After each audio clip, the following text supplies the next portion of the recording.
नमस्कार, आप सभी का हमारे YouTube चैनल पर स्वागत हो। अगर आप लोग क्लास 12 फीस के स्टूडेंट हैं और 2023 में बोर्ड परीक्षा देने वाले हैं तो आज की ये वीडियो आप लोगों के लिए बहुत ज़्यादा महत्वपूर्ण होने वाली है, क्योंकि आज की इस वीडियो में हम लोग क्लास 12 फिजिक्स की जो पूरी किताब होती है उसमें से जो आपके सबसे ज़्यादा महत्वपूर्ण अति लघु उत्तरीय प्रश्न होते हैं उन सारे प्रश्नों को आज के एक ही वीडियो में हम लोग करने वाले हैं। तो वीडियो आप लोगों के लिए बहुत ज़्यादा महत्वपूर्ण होती है। तो अगर हम लोग पूरी किताब की बात करें कि क्लास 12 फीस की जो पूरी किताब होती है उसमें से आपके सबसे ज़्यादा महत्वपूर्ण जो आपके 82 अति लघु उत्तरीय प्रश्न होते हैं उन सारे को आज को एक ही वीडियो हम लोग करने वाले हैं। तो आप लोग वीडियो के अंत तक बने रहना, और अगर आपको वीडियो अच्छी लगती है तो आप लोग वीडियो को लाइक भी कर दीजिएगा, साथ में चैनल को भी सब्सक्राइब कर दीजिएगा, क्योंकि इन सारी चीज़ों को करने में बहुत ही ज़्यादा मेहनत लगती है। इस प्रकार से आप लोग देख सकते हैं कि सारे प्रश्नों को अच्छे तरीके से रेडी किया गया है। इस प्रकार से जितने भी पेज आप लोग यहाँ पर देख पा रहे होंगे सारे आपको लिए लिखे गए हैं, तो आप लोग बहुत ज़्यादा महत्वपूर्ण हो जाते हैं आप लोगों के लिए सारी चीज़ें। तो आप लोगों को करना कुछ नहीं, बस वीडियो को लाइक ही तो करना है, एक लाइक कर दिया करें। एक लाइक करने से आपके हम लोगों को बहुत ज़्यादा मोटिवेशन मिलती है इस प्रकार की वीडियोज़ को बनाने में। तो आप लोग एक लाइक जरूर कर दिया करें इसी प्रकार की वीडियोज़ को पाने के लिए, ठीक। तो वीडियो में आगे बढ़ने से पहले मैं आपको बताना चाहता हूं कि अगर आप लोग क्लास 12 फीस के सभी चैप्टर्स के नोट्स प्लस इस प्रकार से इंपॉर्टेंट क्वेश्चन आंसर चाहिए तो डिस्क्रिप्शन में आपको मेरा व्हाट्सएप नंबर मिल जाएगा, आप लोग मुझसे कॉन्टैक्ट कर लीजिएगा। केवल 50 रुपीज़ चार्ज है, जिसके अंतर्गत सभी चैप्टर्स के नोट्स भी मिल जाएंगे, साथ में आपको इंपॉर्टेंट क्वेश्चन आंसर भी दिए जाएंगे, ठीक। तो चलिए दोस्तों, अब हम लोग वीडियो को शुरू करते हैं और अपने एक से लेकर के 82 प्रश्नों को अच्छे तरीके से समझेंगे। आप लोग वीडियो के अंत तक बने रहना, और साथ ही में अगर आपको वीडियो में कुछ भी डाउट होता है तो आप लोग कमेंट करके पूछ सकते हैं, और साथ में नेक्स्ट वीडियो के लिए आप भी कमेंट कर सकते हैं, ठीक। तो चलिए दोस्तों, वीडियो को शुरू करते बिना टाइम को वेस्ट करते। वीडियो बहुत ज़्यादा महत्वपूर्ण होने वाली है, इसलिए आपको वीडियो के अंत तक बने रहना है और सभी क्वेश्चन को अच्छे तरीके से तैयार कर लेना है। तो चलिए दोस्तों, वीडियो को शुरू करते हैं। तो बिना देर किए हुए अब हम इस वीडियो को शुरू करते हैं, और आपको हर प्रश्न को बहुत ही ध्यान से देखना है क्योंकि सभी प्रश्न बहुत ही महत्वपूर्ण है। तो आइए हम लोग शुरू करते हैं। तो देखते हैं अपना पहला प्रश्न क्या है। जो आपका पहला प्रश्न है, वैद्युत क्षेत्र की तीव्रता की परिभाषा तथा इसका मात्रक लिखिए। बहुत ही महत्वपूर्ण सवाल आपकी बोर्ड परीक्षा में 4 बार पूछा जा चुका है। देखिए 2018 में, 17 में, 16 और 15 में, मतलब 4 बार ये पूछा जा चुका है। वैद्युत क्षेत्र की तीव्रता की परिभाषा तथा इसका मात्रक पूछा जा चुका है, ठीक है। तो हम लोग पहले देखते हैं कि क्या होता है वैद्युत की तीव्रता, उसके बाद उसका मात्रक भी लिखते हैं, ठीक है। पहले हम लोग इसकी परिभाषा जानते हैं, उसके बाद इसका मात्रक भी लिखते हैं, ठीक है। किसी वैद्युत क्षेत्र में स्थित एकांक परीक्षण धनावेश पर लगने वाले वैद्युत बल को उस स्थान पर वैद्युत क्षेत्र की तीव्रता कहते हैं, ठीक है। मतलब कोई भी इलेक्ट्रिक फील्ड है उसमें अगर हम लोग एकांक परीक्षण धनावेश कोई भी पॉजिटिव चार्ज रखते हैं तो उस पर जो बल लगेगा वो बल जो होगा उस स्थान पर वैद्युत क्षेत्र की तीव्रता कहलाएगा, ठीक है। कोई भी इलेक्ट्रिक फील्ड है उसमें कोई चार्ज रखा गया है, उस पर जो फोर्स लग रहा है उस स्थान पर उसका वैद्युत क्षेत्र की तीव्रता कहलाएगा, ठीक है। यही होता है इसकी परिभाषा। इसको हम लोग ई से प्रदर्शित करते हैं, ई से इसको हम लोग प्रदर्शित करते हैं। ये बराबर क्या होता है, F upon Q not. Q not क्या है, जो चार्ज है जो उसमें इलेक्ट्रिक फील्ड में रखा हुआ है उस पर जो फोर्स लग रहा है वो एफ है, ठीक है। तो ये क्या हो जाएगा, एफ अपान क्यू नॉट। यह है क्या है, एक वेक्टर राशि है, मतलब एक सदिश राशि है। देखिए यह एक सदिश राशि है, इसकी दिशा क्या, इसकी दिशा धन आवेश पर लगने वाले बल की दिशा में होती है, ठीक है। इसका मात्रक क्या होता है, न्यूटन पर कूलम या वोल्ट पर मीटर होता है। न्यूटन पर कूलम कैसे, फोर्स का मात्रक क्या होता है, न्यूटन होता है। चार्ज का कूलम होता है तो क्या हो जाएगा, न्यूटन पर कूलम या वोल्ट पर मीटर इसका मात्रक होता है, ठीक है। देखते हैं जो अपना दूसरा प्रश्न क्या है, एक कूलम आवेश में कितने इलेक्ट्रॉन होते हैं। आपकी वो परीक्षा में 4 बार ये भी पूछा जा चुका है, ठीक है। इसमें आपको बताना है कि एक कूलम आवेश में कितने इलेक्ट्रॉन होते हैं, ठीक है। बहुत ही महत्वपूर्ण सवाल है, ये आपके बोर्ड परीक्षा में कभी कभी बहुविकल्पी में भी पूछा जा सकता है, ठीक है। तो इसको आपको बहुत ध्यान से देख लेना कैसे इसका आंसर आता है, ठीक है। यहाँ पे आपको दिया हुआ है Q बराबर 1 कूलम, ठीक। और वन इलेक्ट्रॉन में कितना चार्ज होता है, 1.6 10 की पावर -19 कूलम में इलेक्ट्रॉन पे चार्ज होता है, ठीक है। आपको यहाँ से क्या निकालना है, एक कूलम में कितने इलेक्ट्रॉन निकालने हैं, ठीक है आपको। तो Q बराबर N ही आपने फार्मूला पढ़ा होगा, तो यहाँ क्या हो जाएगा, N बराबर क्या हो जाएगा, Q अपान E हो जाएगा, ठीक। Q की वैल्यू कितनी दी है, एक कूलम रख दिए, ठीक है। E की वैल्यू कितनी है, 1.6 10 की पावर -19 है, रख दिए। इसको डिवाइड करेंगे तो 6.25 10 की पावर 18 इलेक्ट्रॉन आपका इसका आंसर आ जाएगा। प्रश्न नंबर तीसरा क्या है, कूलम के नियम का सदिश रूप लिखना है। इसमें आपके कूलम का जो नियम होता है उसको सदिश रूप में डिनोट करना है, ठीक है। आपके परीक्षा में ये भी 4 बार पूछा जा चुका है, 2013 में, 16, 17 और 19 में 4 बार पूछा चुका है, ठीक है। तो आपको इसको लिखना है, कूलम के नियम को क्या है, सदिश रूप में लिखना है, ठीक है। मान लीजिए आपके पास दो चार्ज है Q1 और Q2, दो बिंदु आवेश है, ठीक, जिनके बीच की दूरी क्या है, R है। तो हम लोग यहाँ पर पहले Q1 के द्वारा Q2 पे निकाल लेते हैं फोर्स, उसके बाद Q2 के द्वारा Q1 पे फोर्स निकाल लेते हैं, ठीक है। तो आवेश Q1 के कारण Q2 पर लगने वाला फोर्स क्या हो जाएगा, F1 मतलब Q1 के द्वारा F2 मतलब Q1 के द्वारा Q2 पर लगने वाला फोर्स क्या है, 1/4 pi epsilon not Q1 Q2 upon R square into R cap का 1 इंटू 2, मतलब ये R कैप क्या है, 1 2 क्या है, जहाँ R कैप 1 2 क्या है, Q1 से Q2 की ओर इंगित करने वाला एकांक सदिश है, ठीक है। अब हम लोग Q2 के कारण Q1 पे निकाल लेते हैं, ठीक है। अब देखिए, तथा Q2 के कारण Q1 पर लगने वाला बल क्या हो जाएगा, F21 मतलब Q2 कारण Q1 पे क्या हो जाएगा, 1/4 pi epsilon not Q1 Q2 upon R square into R cap 2 into 1, ठीक। क्या हो जाएगा ये, जहाँ R21 क्या हो जाएगा, Q2 से Q1 की ओर इंगित करने वाला एकांक सदिश है, ठीक है। तो समीकरण 1 और 2 दोनों क्या है, कूलम के नियम का सदिश रूप है। देखिए ये जो समीकरण 2 है और ये समीकरण 1 है, दोनों क्या है, कूलम के नियम का सदिश रूप है। आपका जो अगला प्रश्न है प्रश्न नंबर 4 क्या है, वैद्युत द्विध्रुव आघूर्ण से आप क्या समझते हैं। आपकी परीक्षा में 5 से 6 बार रिपीट हो चुका है, बहुत ही महत्वपूर्ण सवाल है। तो इसको आपको कैसे करना है हम लोग देखते हैं, ठीक है। इसको आपको करके रखना है क्योंकि ये इसके आने की संभावना बोर्ड परीक्षा में बहुत ही ज्यादा है, ठीक है। क्या होता है वैद्युत द्विध्रुव आघूर्ण, हम लोग देखते हैं। वैद्युत द्विध्रुव के किसी एक आवेश के मान तथा दोनों आवेशों के बीच की दूरी या अल्पतम दूरी के गुणनफल को वैद्युत द्विध्रुव आघूर्ण कहते हैं, ठीक है। दो चार्ज है, उनके बीच की दूरी होगी, उसका जो गुणनफल होगा वही होगा, क्या होगा आपका वैद्युत द्विध्रुव आघूर्ण। देखिए दो चार्ज रखे हुए हैं, इनके बीच की दूरी होगी, जब किसी एक चार्ज से उसका मल्टीप्लाई मतलब गुणनफल करेंगे तो क्या होगा, वही मिलेगा आपको वैद्युत द्विध्रुव आघूर्ण मिलेगा, ठीक है। इसमें लिखा हुआ है, देखिए माना वैद्युत द्विध्रुव के आवेश Q है तथा मध्य की दूरी R है, तब वैद्युत द्विध्रुव आघूर्ण P बराबर क्या हो जाएगा, Q into D. Q into D क्या है, यहाँ पे D बराबर हम लोग 2L भी कर सकते हैं, क्योंकि देखिए एक चार्ज के कारण इसके बीच की दूरी L और दूसरे के कारण L हो जाएगी। तो आपका क्या हो जाएगा 2L हो जाएगा। तो 2L के स्थान पर हम लोग D भी लिख सकते हैं, ठीक है। तो देखिए क्या हो जाएगा, वैद्युत द्विध्रुव आघूर्ण क्या हो जाएगा, P बराबर क्या Q इंटू डी। डी के समय लिख सकते हैं 2L भी लिख सकते हैं। तो क्या आप अगर आप चाहें तो इसको भी लिख सकते हैं और इसको भी लिख सकते हैं, दोनों आपके सही होंगे, ठीक है। यह एक कैसी राशि, यह एक सदिश राशि, ठीक है। यह एक सदिश राशि, इसका मतलब क्या होता है कूलाम इंटू मीटर। कूलाम कैसे होगा, देखिए P बराबर Q इंटू 2L है, तो Q मतलब चार्ज है, चार्ज का क्या होता है मात्रक, चार्ज का मात्रक होता है कूलाम और दूरी का मात्रक मीटर, तो क्या हो जाएगा इसका मतलब कूलाम इंटू मीटर, ठीक है। इसकी दिशा ऋणावेश से धनावेश की तरफ होती है, मतलब देखिए निगेटिव चार्ज से पॉजिटिव चार्ज की तरफ होती है, इसकी दिशा जो होती है, देखिए जो ये होगा वैद्युत आघूर्ण की डायरेक्शन क्या होगी, निगेटिव चार्ज से पॉजिटिव चार्ज की तरफ होगी। अगला प्रश्न प्रश्न नंबर 5 क्या है, 5 × 10 की घात -8 कूलाम बिंदु आवेश से कितनी दूरी पर विद्युत की तीव्रता 450 वोल्ट पर मीटर होगी। इसमें आपको दूरी बतानी है, ठीक है। आपको इसमें क्या दिया हुआ है, आपको इसमें कूलाम दिया हुआ, चार्ज दिया हुआ है, विद्युत की तीव्रता दी हुई है, आपको इसमें दूरी बतानी है। आपकी परीक्षा के लिए बहुत ही महत्वपूर्ण सवाल है, आपकी परीक्षा में 3 बार आ भी चुका है। देखो आपको देख के जाना कैसे आपको इसको करना है, ठीक है। इसमें आपको वैल्यू बदल सकता है, लेकिन आपको प्रश्न ऐसे ही पूछेगा, ठीक है। तो आपको देखना कैसे इसको करना है, ठीक है। आप लोगों ने पढ़ा होगा विद्युत की तीव्रता का जो फार्मूला होता है क्या होता है, ई बराबर क्या होता है, एफ अपान क्यू होता है, आपने पढ़ा होगा, ठीक है। आपके कुलाम्बिक फोर्स का भी फार्मूला पढ़ा होगा कि यह बराबर क्या होता है 1/4 pi epsilon not. Q1 Q2 होता है, तो वहाँ पे दोनों चार्ज क्यू है, तो क्यू अपान आर स्क्वायर पढ़ा होगा, ठीक है। अपान ये क्या है क्यू है, ये क्यू से क्यू कट जाएगा, ठीक है। तो कितना बचेगा आपका 1/4 pi epsilon naught Q upon R square, ये बचा, ठीक है। तो यही आपको देखिए क्या होता है बच्चे की जीता क्या होता है, ई बराबर क्या होता है एफ अपान क्यू होता है। हमने एफ की वैल्यू रख दी यहाँ पे, ठीक है। तो आपके कट के क्या आ जाएगा, ई बराबर क्या 1/4 pi epsilon naught Q upon R square, जो आपको यहाँ से मिल गया, ठीक। अब उसके बाद देखिए क्या क्या आपको दिया हुआ है, सवाल में क्या क्या दिया वो रख लेते हैं हम लोग। दिया हुआ है, देखिए इसकी वैल्यू आपको पता होती है 1/4 पाई एप्सिलॉन नॉट की वैल्यू कितनी होती है 9 × 10⁹ होती है, ठीक है। आपको पता होनी चाहिए इतनी वैल्यू। ई की वैल्यू दी है, मतलब बल्ब की तीव्रता कितनी दी है 450 वोल्ट पर मीटर दी हुई है। आपका चार्ज दिया हुआ है 5 × 10 की घात -8 दिया हुआ है, ठीक है। आपको इसमें क्या निकालना है, आप यहाँ से दूरी निकालनी है, ठीक है। तो आप लोग ये फार्मूला अप्लाई करिए, ई बराबर क्या हो जाएगा 1/4 pi epsilon naught Q upon R square, ठीक। ई की वैल्यू 450 रख दी है, ठीक। 1/4 पाई एप्सिलॉन नॉट की वैल्यू 9 × 10⁹ रख दी है, ठीक। चार्ज की वैल्यू रख दी है 5 × 10 की घात -8 बटे आर स्क्वायर, मतलब आर यहाँ से आपको निकालना। तो इसको इधर ले आइए, इसको इधर ले आइए, तो इतना आर स्क्वायर बराबर कितना हो जाएगा, इसको इधर लेके चले जाइए, नीचे आ जाएगा ये, ठीक है। नीचे आएंगे जब देखिए इसको जब नीचे लेके आएंगे तो 9 × 5 = 45 रख दिए, और 10 की घात 9 और 10 की घात -8 में से जब घटाएंगे तो कितना आएगा, 10 केवल एक घात बचेगी, ठीक है। तो कितना 10 बच गया, नीचे 450 है। अब इसका जो 45 को 10 से गुणा करने कितना होगा 450 हो जाएगा, और 450 को 450 से डिवाइड करेंगे तो कितना कट जाएगा 1 आ जाएगा, ठीक है। तो आपका दूरी कितनी आ गई 1 मीटर आपकी दूरी आ जाएगी। जो आपका अगला प्रश्न है प्रश्न नंबर 6 क्या है, स्थिर वैद्युतिकी में गॉस के नियम का उल्लेख कीजिए। आपकी बोर्ड परीक्षा में देखिए 4 बार पूछा जा चुका है, बहुत ही महत्वपूर्ण है। यह आपके अति लघु में भी पूछा जाता है, ठीक है।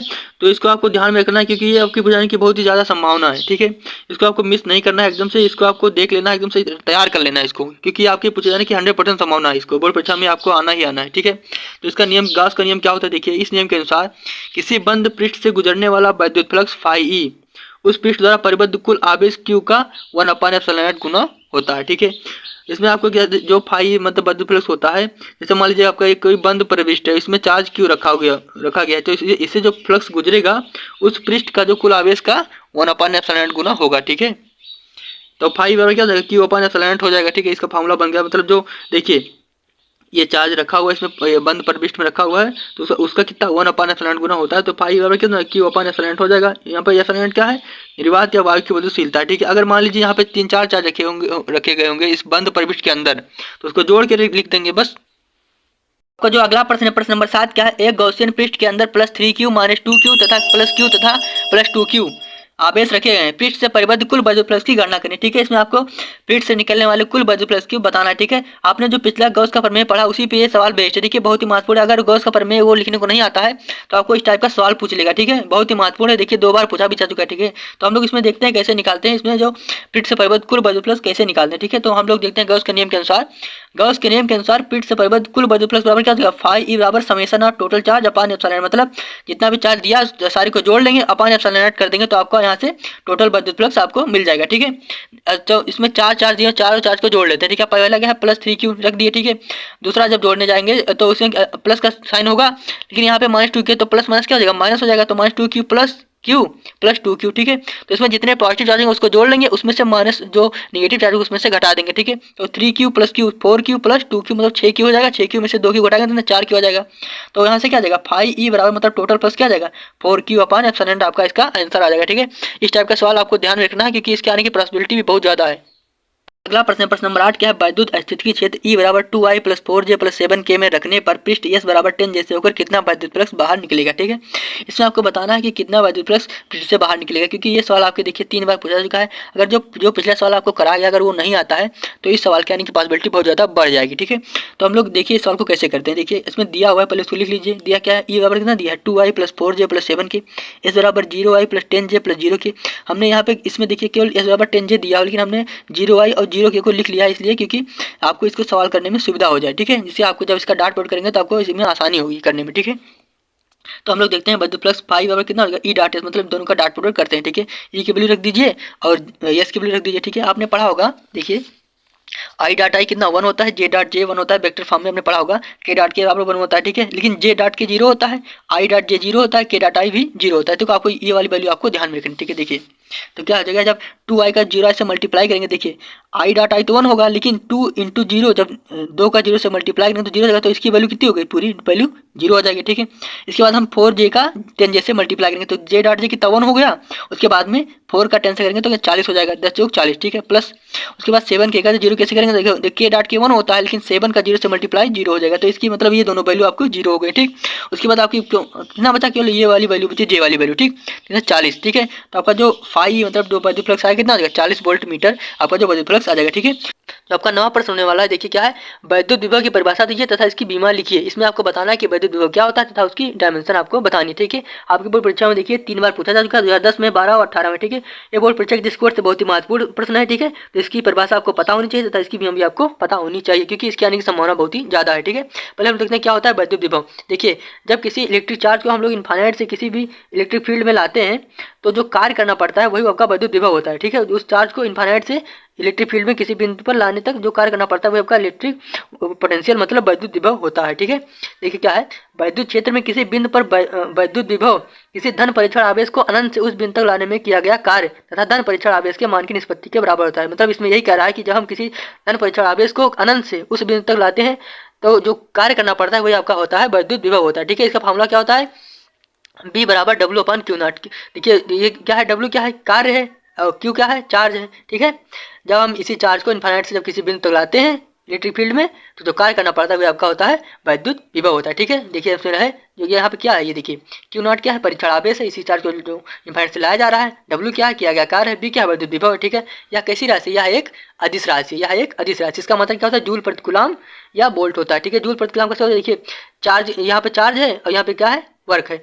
जो वर्क होता है उसका मात्रक क्या होता है, जूल होता है। चार्ज का मात्रक क्या होता है, कूलम। तो क्या हो जाएगा, जूल प्रति कूलम इसका आपका मात्रक या वोल्ट हो जाएगा। ठीक है, इसका बीमे सूत्र कितना होता है, देखिए इसका बीमे सूत्र होता है M L square T minus 3 A minus 1 होता है। ठीक है, इसको हम लोग कैसे निकालते हैं, देखिए हमने फार्मूला देखा है, बी बराबर डब्ल्यू अपन क्यू होता है। ठीक है, तो जो यहाँ पे जो वर्क है, वर्क का बीमे सूत्र क्या होता है, एम एल स्क्वायर टी की पावर माइनस 2 होता है। ठीक है, चार्ज का क्या होता है, एटी होता है। ठीक है, इसको ऊपर लेके जाएगी क्या हो जाएगा, M L square T minus 2, ये ऊपर जाएगा कितना माइनस में हो जाएगा, तो ए माइनस 1 टी माइनस 1। ठीक है, तो क्या हो जाएगा, M L square T minus 2 और टी माइनस 1 कितना, टी माइनस 3 हो जाएगा, दोनों जुड़ जाएंगे, ए माइनस 1। ठीक है, ऐसे इसका बीमे सूत्र आपको निकल जाएगा। ठीक है, तो आपका ये बीमे सूत्र ये हो गया। ठीक है, तो आपको इसको ऐसे लिख लेना है, नोट कर लेना है। ठीक है, तो हम उसके बाद हम लोग अगले क्वेश्चन की तरफ बढ़ते हैं। ठीक है, तो इसको आप नोट कर लीजिए, तब तक हम लोग बढ़ते हैं अपने अगले प्रश्न की तरफ। जो आपका अगला प्रश्न है प्रश्न नंबर 10 क्या है, ये भी बहुत ही महत्वपूर्ण है। देखिए 5 बार पूछा जा चुका है, बहुत ही महत्वपूर्ण है। इसके आने की पॉसिबिलिटी 100% है, ठीक है। तो इसको आपको मिस नहीं करना है, इसको आपको करके ही रखना है, ठीक है। इसको आपको अपनी कॉपी में नोट कर लेना है, ठीक है। आपका प्रश्न क्या है, संधारित्र में परावैद्युत पदार्थ की उपेक्षित धारिता क्यों बढ़ जाती है। इसमें बताना है कि जब हम लोग संधारित्र में परावैद्युत पदार्थ का उपयोग करते हैं तो उसकी धारिता बढ़ क्यों जाती है, ठीक है। बहुत ही महत्वपूर्ण सवाल है, ठीक है। तो हम लोग इसका उत्तर देखते हैं, क्या होगा इसका उत्तर क्या होगा। देखिए संधारित्र की प्लेटों के बीच परावैद्युत पदार्थ रखने से इसके अंदर प्लेटों के बीच उपस्थित वैद्युत क्षेत्र की विपरीत दिशा में एक आंतरिक वैद्युत क्षेत्र उत्पन्न हो जाता है, ठीक है। जब हम किसी संधारित्र के बीच में परावैद्युत पदार्थ रखते हैं तो उसके बीच जो इलेक्ट्रिक फील्ड होती है उसकी विपरीत दिशा में एक आंतरिक वैद्युत क्षेत्र जो है उत्पन्न हो जाता है, ठीक है। इलेक्ट्रिक फील्ड डेवलप हो जाता है, ठीक है, जो इसकी सतह पर प्लेटों के विपरीत आवेश के प्रेरित होने से उत्पन्न होता है, ठीक है। जो कि इस सतह पर जैसे पॉजिटिव चार्ज और नेगेटिव चार्ज होता है ना, तो उसके विपरीत में चार्ज डेवलपमेंट होता है, जिस कारण ये जो आंतरिक फील्ड जो होती है, आंतरिक वैद्युत फील्ड वो डेवलप हो जाती है, ठीक है। इस कारण प्लेटों के बीच विभवांतर जो है वो घट जाता है, जिसके कारण उनके बीच जो पोटेंशियल डिफरेंस होता है वो घट जाता है। इसके परिणामस्वरूप क्या होता है, धारिता बढ़ जाती है, क्योंकि आपने फॉर्मूला पढ़ा होगा C inversely proportional to 1/V। ये क्या है, वोल्टेज है, ये धारिता है, ठीक है। जब हम लोग वोल्टेज को बढ़ाएंगे तो धारिता कम होगी, लेकिन इसमें क्या है कि इसमें क्या है, प्लेटों के बीच विभवांतर जो है घट जाता है। तो जब घट जाएगा ये तो इसकी धारिता जो होगी वो बढ़ जाएगी, ठीक है। तो आपका ये प्रश्न कंप्लीट हो गया, ठीक है। तो हम लोग बढ़ते हैं अगले प्रश्न की तरफ, तब तक इसको आप लोग नोट कर लीजिए, ठीक है। अगला प्रश्न आपका क्या है, देखिए अगला प्रश्न नंबर 11 है आपका। एक सी धारिता वाले संधारित्र की संचित ऊर्जा U है। संधारित्र की प्लेटों पर आवेश Q का मान C तथा U के पदों में लिखिए। आपकी परीक्षा में 2 बार 2013 2017 में 2 बार रिपीट हो चुका है, ठीक है। इसका फार्मूला भी आपको पता होना चाहिए, क्योंकि इसके फार्मूले पे भी सवाल कभी कभी आ जाता है, या फिर इसका फार्मूला ही पूछ लिया जाता है कि इसका फार्मूला बताओ। तो इस डिस्कोर्स से आपके 3 सवाल हो जाएंगे इसमें। देखिए इसका फार्मूला पहले बात, दूसरा बात इसके दूसरे फॉर्म में लिखने वाला, इसके पे एक सवाल, ठीक है। तो आप देखिए आपका फार्मूला पढ़ा होगा, होता है संधारित्र की संचित ऊर्जा U बराबर क्या होता है, 1/2 Q² होता है, ठीक है। इसका फार्मूला होता है संचित ऊर्जा का फार्मूला, ठीक है। तो हमको इसको किसके फॉर्म में लिखना है, इसका आवेश का मान सीधा Q के पदों में लिखना है, ठीक है। तो हम लोग देखते हैं, तो संधारित्र की प्लेटों पर आवेश Q का मान C तथा U के पदों में लिखने पर देखिए क्या हो जाएगा, ये बराबर 1/2 Q² होता है, ठीक है। देखिए इसको Q² को इधर रखिए, इसको 2C को इधर लेके आए, Q² बराबर 2UC हो जाएगा, ठीक है। अब ये स्क्वायर में है, इसको जो हम लोग स्क्वायर हटाएंगे तो इसका क्या हो जाएगा, इधर वाला पार्ट जो है अंडर रूट में आ जाएगा, तो Q बराबर √2UC आपका यही बन जाएगा, जो आपके इसका आंसर होगा, ठीक है। तो आपको इसको नोट कर लीजिए, तब तक हम लोग बढ़ते हैं अपने अगले सवाल की तरफ। आपका अगला प्रश्न क्या है, देखिए प्रश्न नंबर 12 क्या है, समविभव पृष्ठ से क्या तात्पर्य। आपकी परीक्षा में 3 बार रिपीट हो चुका है, बहुत ही महत्वपूर्ण ये भी प्रश्न है, क्योंकि इसके आने की संभावना बहुत ज्यादा है, क्योंकि ये सवाल जो समविभव पृष्ठ है ये 3 बार आ चुका है आपकी बोर्ड परीक्षा में, ठीक है। इसका उपयोग बहुत जगह होता है, इसलिए इसकी आने की संभावना बहुत ज्यादा है, ठीक है।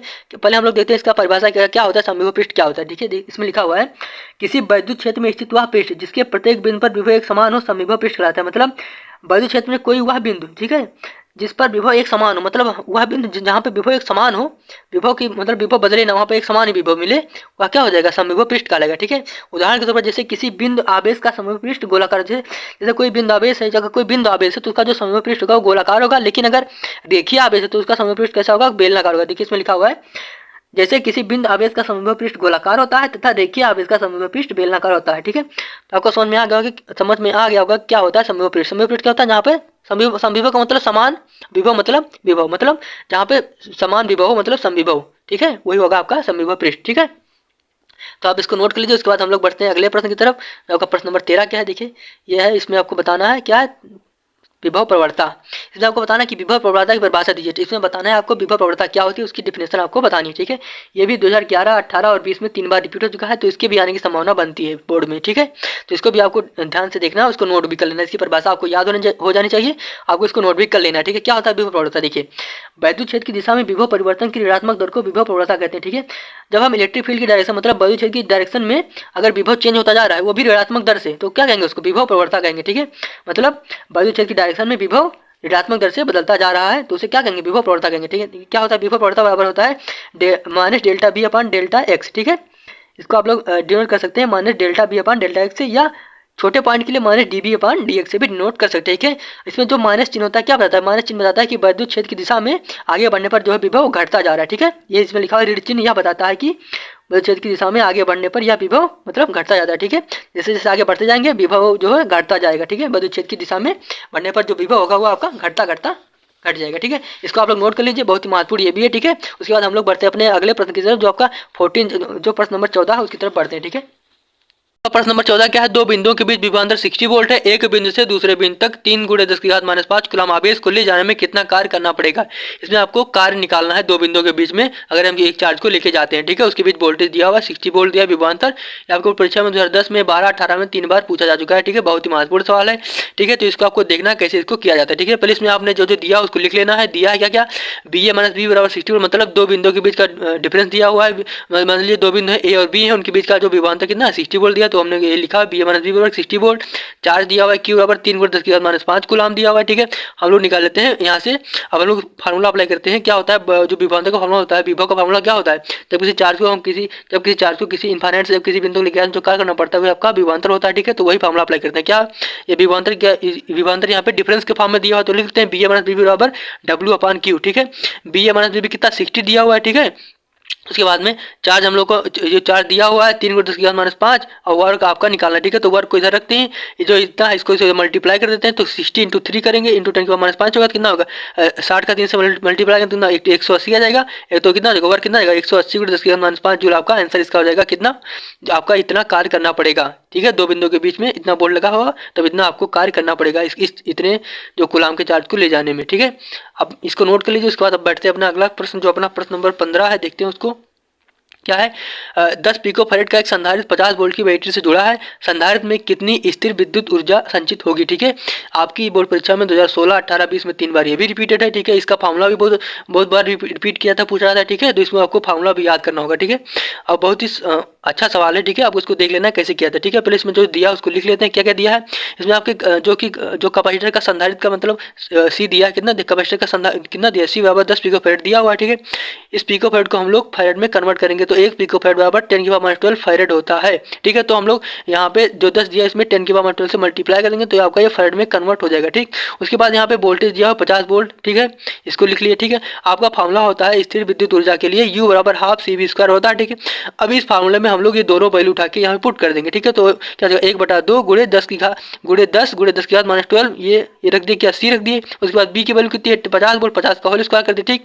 2 से 10 कट गया, 5 आ गया, ठीक है। 10⁻12 इसको पूरा 50 को जो हम लोग मतलब इसका स्क्वायर खोलेंगे तो कितना आ जाएगा 2500 आ जाएगा, ठीक है। तो 2500 का जो हम लोग 5 से मल्टीप्लाई करेंगे तो 12500 आ जाएगा, ठीक है। 12500 × 10⁻12 भी ऐसे ही रहेगा, ठीक। उसके बाद ये 2 जीरो जो पॉजिटिव के हैं, जब इसका करेंगे तो कितना हो जाएगा, तो ये इसमें 2 जीरो कट जाएंगे तो कितना बचेगा 10⁻−10 आपका बचेगा, ठीक है। तो कितना हो जाएगा, जो आपकी ऊर्जा आएगी कितना आएगी, U बराबर 125 × 10⁻10 जूल आपका ऊर्जा आंसर हो जाएगा, ठीक है। इसको आप लोग नोट कर लिए। उसके बाद हम लोग बढ़ते हैं अपने अगले सवाल की तरफ, जो का प्रश्न नंबर 16 है। देखिए क्या है प्रश्न नंबर 16, देख लीजिए। आपका है प्रश्न 16, क्या दो बड़ी पतली धातु की एक प्लेट एक दूसरे के बहुत निकट और समांतर है, प्लेटों पर विपरीत प्रकार के आवेश के पृष्ठों के घनत्व का परिमाण 17 × 10⁻22 कूलम पर मीटर स्क्वायर है, प्लेटों के बीच वैद्युत क्षेत्र की तीव्रता ज्ञात कीजिए। इसमें आपको प्लेटों के बीच की वैद्युत क्षेत्र की तीव्रता निकालनी है। आपकी परीक्षा में 2013 में और 16 में 2 बार रिपीटेड क्वेश्चन है, बहुत ही महत्वपूर्ण है। इसके बीच का आपको फार्मूला भी पता होना चाहिए, साथ में अगर इस पे सवाल आता है तो आपको सवाल भी कैसे करना है, ठीक है। तो सवाल आया हुआ है तो हम लोग इसे देख लेते हैं कैसे करते हैं, ठीक है। तो प्लेटों के बीच वैद्युत क्षेत्र की तीव्रता E बराबर कितना होता है, σ/ε0 होता है, ठीक है। और सिग्मा आपका दिया हुआ 17 × 10⁻22 कूलम पर मीटर स्क्वायर। तो आप यहाँ इसकी वैल्यू यहाँ पे पुट कर देंगे। उसके बाद में एप्सिलॉन की वैल्यू कितनी होती है 8.85 × 10⁻12 होती है। इसकी वैल्यू आपको याद कर लेनी होगी, ठीक है। इसका जो हम लोग इसको डिवाइड करेंगे तो आपका 1.92 10⁻10 न्यूटन पर कूलम आपका इसका आंसर आ जाएगा, ठीक है। तो इसको आप लोग नोट कर लीजिए। उसके बाद हम लोग बढ़ते हैं अपने अगले प्रश्न की तरफ। तो प्रश्न नंबर 17 क्या है, देखिए। तो आपका प्रश्न नंबर 17 है, एक अनंत लंबाई के एक समान आवेशी सीधे तार का रेखीय आवेश घनत्व 10 × 10⁻60 कूलम पर मीटर है, तार से 2 सेंटीमीटर दूर उत्पन्न वैद्युत क्षेत्र की तीव्रता ज्ञात करनी है, ठीक है। इसमें आपको दिया हुआ है तार की लंबाई दी हुई है, ठीक है। घनत्व दिया हुआ है, आवेश घनत्व दिया हुआ है, ठीक है। इसमें आपको क्या करना है, वैद्युत क्षेत्र की तीव्रता ज्ञात करनी है 2 सेंटीमीटर दूर पर, ठीक है। ठीक है, तो हम लोग को पहले इसमें जो दिया उसको लिख लेते हैं। देखिए बोर्ड परीक्षा जो 17, 19 और 20 में 3 बार रिपीटेड है, ठीक है। आपको बहुत ध्यान से इसको देखना है, ठीक है। बहुत महत्वपूर्ण ये भी सवाल है, इसका फार्मूला भी बहुत महत्वपूर्ण है, ठीक है। तो हम लोग देखते हैं कि इसमें क्या क्या दिया, पहले लिखते हैं। इसमें दिया है रैखिक आवेश की दूरी r बराबर 2 सेंटीमीटर। इस सेंटीमीटर को हम लोग मीटर में कन्वर्ट कर लेंगे तो क्या हो जाएगा 2 × 10⁻² मीटर हो जाएगा, ठीक है। इसमें 10⁻² से मल्टीप्लाई करेंगे मीटर में सेंटीमीटर में, ठीक है। तो मीटर में आ जाएगा। उसके बाद देखिए आवेश घनत्व लैम्डा बराबर कितना दिया है 10 × 10⁻60 सेंटी कितना दिया है कूलम पर मीटर, ठीक है। ये दिया हुआ है कूलम पर मीटर दिया हुआ है, ठीक है। उसके बाद हम लोग यहाँ निकालते हैं वैद्युत क्षेत्र की तीव्रता का फार्मूला लगाते हैं। इस केस में वैद्युत क्षेत्र की तीव्रता का फार्मूला क्या आएगा, E बराबर 1/4πε0 2 लैम्डा अपान आर आएगा, ठीक है। और 1/4 पाई एप्सिलॉन नॉट की वैल्यू होती है 9 × 10⁹, आपको ये पता होनी चाहिए, ठीक है। उसके बाद हम लोग यहाँ पे उसकी जितनी वैल्यू है सब रख देंगे, पुट कर देंगे। तो क्या 1/4 पाई एप्सिलॉन नॉट की वैल्यू कितनी रख दिए, 9 × 10⁹ रख दिए। उसके बाद 2 को ऐसे रखते हैं, लैम्डा की वैल्यू रख दिए कितना 10 × 10⁻⁸ जो यहाँ पे दिया हुआ है, ठीक है। उसके बाद अपान 2 × 10⁻2 इसकी वैल्यू रख दी, दूरी की वैल्यू रख दी, ठीक है। उसके बाद 2 से 2 कैंसिल हो गया, 10 की पावर +9 और 10 की पावर -8, जब इसका कट जाएगा केवल 10 बचेगा, ठीक है।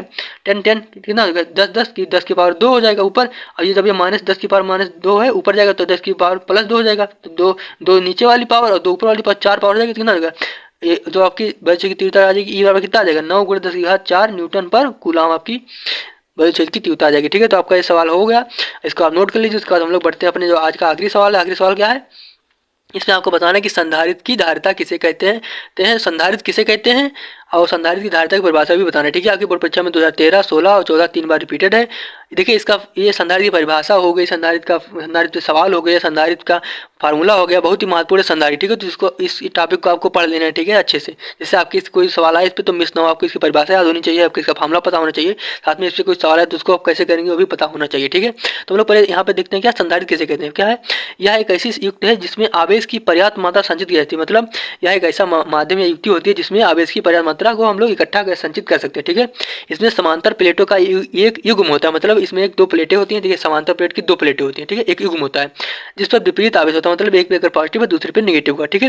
युग्म की एक प्लेट को विभव दिया जाता है तथा दूसरी को पृथ्वी से जोड़ दिया जाता है। इसमें क्या होता है, जो युग्म होता है एक प्लेट को हम लोग विभव मतलब एक को पोटेंशियल देते हैं, जबकि दूसरे को पृथ्वी से अटैच कर देते हैं, ठीक है। यही होता है आपका संधारित्र, ठीक है। अब हम लोग देखते हैं संधारित्र की धारिता क्या होती है। देखिए किसी संधारित्र को दिया गया आवेश तथा विभव में वृद्धि के अनुपात को संधारित्र की धारिता कहते हैं। मतलब जब हम लोग किसी संधारित्र को जब किसी संधारित्र को जो हम लोग आवेश चार्ज देते हैं तथा विभव में, तो उसके बाद जो विभव में जो वृद्धि होती है उसके जो अनुपात आता है उसी को हम लोग संधारित्र की धारिता कहते हैं, ठीक है। मतलब देखिए जब हम किसी संधारित्र को आवेश देंगे तथा उसमें जो विभव में जो जब उसका विभव बढ़ेगा तो दोनों का जो अनुपात होगा, रेशियो होगा, वही आपका होगा संधारित्र की धारिता होगा, ठीक है। तो यह देखिए लिखा हुआ C = Q/V, ठीक है। तो आपका ये होगा, ठीक है। जो अपना 19वां प्रश्न क्या है, मुक्त इलेक्ट्रॉनों के अनुगमन वेग से आप क्या समझते हैं। इसमें आपको बताना है कि जो मुक्त इलेक्ट्रॉन होते हैं उनका जो अनुगमन वेग होता है उससे आप क्या समझते हैं, उसकी आपको परिभाषा देनी है। देखिए ये आपको बोर्ड परीक्षा के लिए बहुत ही महत्वपूर्ण है, देखिए कम से कम ये 10 बार आपकी बोर्ड परीक्षा में पूछा जा चुका है, ठीक है। तो इसको आपको ध्यान में रखना है, साथ में इसकी परिभाषा आपको याद करनी है, साथ में इसके फार्मूले भी आपको पता होने चाहिए क्योंकि इस पे सवाल भी आते हैं, ठीक है, अनुगमन वेग पे। तो यहाँ पे केवल पूछा गया क्या, अनुगमन वेग की परिभाषा, तो हम लोग यहाँ पे केवल हम लोग अनुगमन वेग की परिभाषा यहाँ पे लिखते हैं, ठीक है। तो आप लोग इसको नोट कर लीजिएगा बाद में। पहले हम देखते हैं क्या होता है अनुगमन वेग। देखिए जब चालक के सिरों पर बैटरी जोड़ दी जाती है तो मुक्त इलेक्ट्रॉन एक नियत वेग से चालक के भीतर ऋण से धन विभव की ओर गति करते हैं, ठीक है। जब किसी चालक पे जब हम बैटरी जोड़ देते हैं तो उनके जो मुक्त इलेक्ट्रॉन मतलब जो फ्री इलेक्ट्रॉन होते हैं वो अपने नियत वेग से समान वेग से चालक के भीतर कम पोटेंशियल से हाई पोटेंशियल की तरफ मतलब ऋण विभव से धन विभव की तरफ गति करते हैं। इस नियत वेग को ही हम लोग अनुगमन वेग कहते हैं, ठीक है। इसका मान कितना होता है, इसका मान 10⁻⁴ मीटर/सेकंड की कोटि का होता है, ठीक है। इसे हम लोग BD से प्रदर्शित करते हैं, ठीक है। तो आपका यह प्रश्न हो गया, इसको आप लोग नोट कर लीजिए। तब हम लोग बढ़ते हैं अपने अगले प्रश्न की ओर। जो आपका अगला प्रश्न क्या है, देखिए प्रश्न नंबर 20 क्या है। देखिए वैद्युत धारा तथा अनुगमन वेग के बीच में संबंध लिखिए। इसमें आपको बताना है कि वैद्युत धारा तथा अनुगमन वेग में क्या संबंध होता है, ठीक है। इसको रिलेशन आपको लिखना है, ठीक है। ये आपके प्रश्न में देखिए 2008 में 10 में 15 और 17 में 4 बार ये भी पूछा गया है, ठीक है। तो इसका जो फार्मूला बनता है इसमें देखिए आपका ये अति लघु उत्तरीय प्रश्न, तो इसमें आपको ज्यादा डेरिवेशन नहीं करना है, केवल आपको उसमें लिख देना है उसका फार्मूला जो रिलेशन बनता है वही आपको लिख देना है क्योंकि ये आपका अति लघु में आया है, ठीक है। तो देखते हैं क्या होता है इसमें दोनों में संबंध क्या होता है। वैद्युत धारा तथा अनुगमन वेग में संबंध क्या होता है, I = NE/ABD, मतलब जो धारा होती है वो NEBD के साथ रिलेशन में है, ठीक है। तो क्या होता है I = NEBD।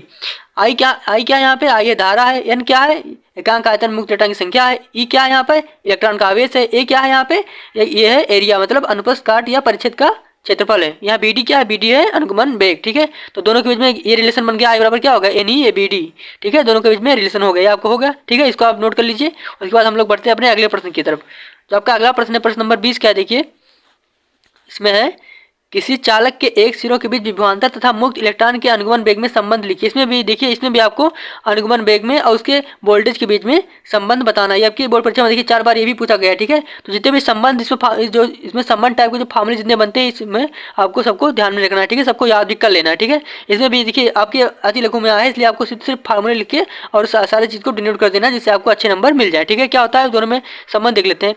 विभवांतर तथा के अनुगमन वेग में संबंध क्या होता है, VD = V टाउ अपान ml, ठीक है।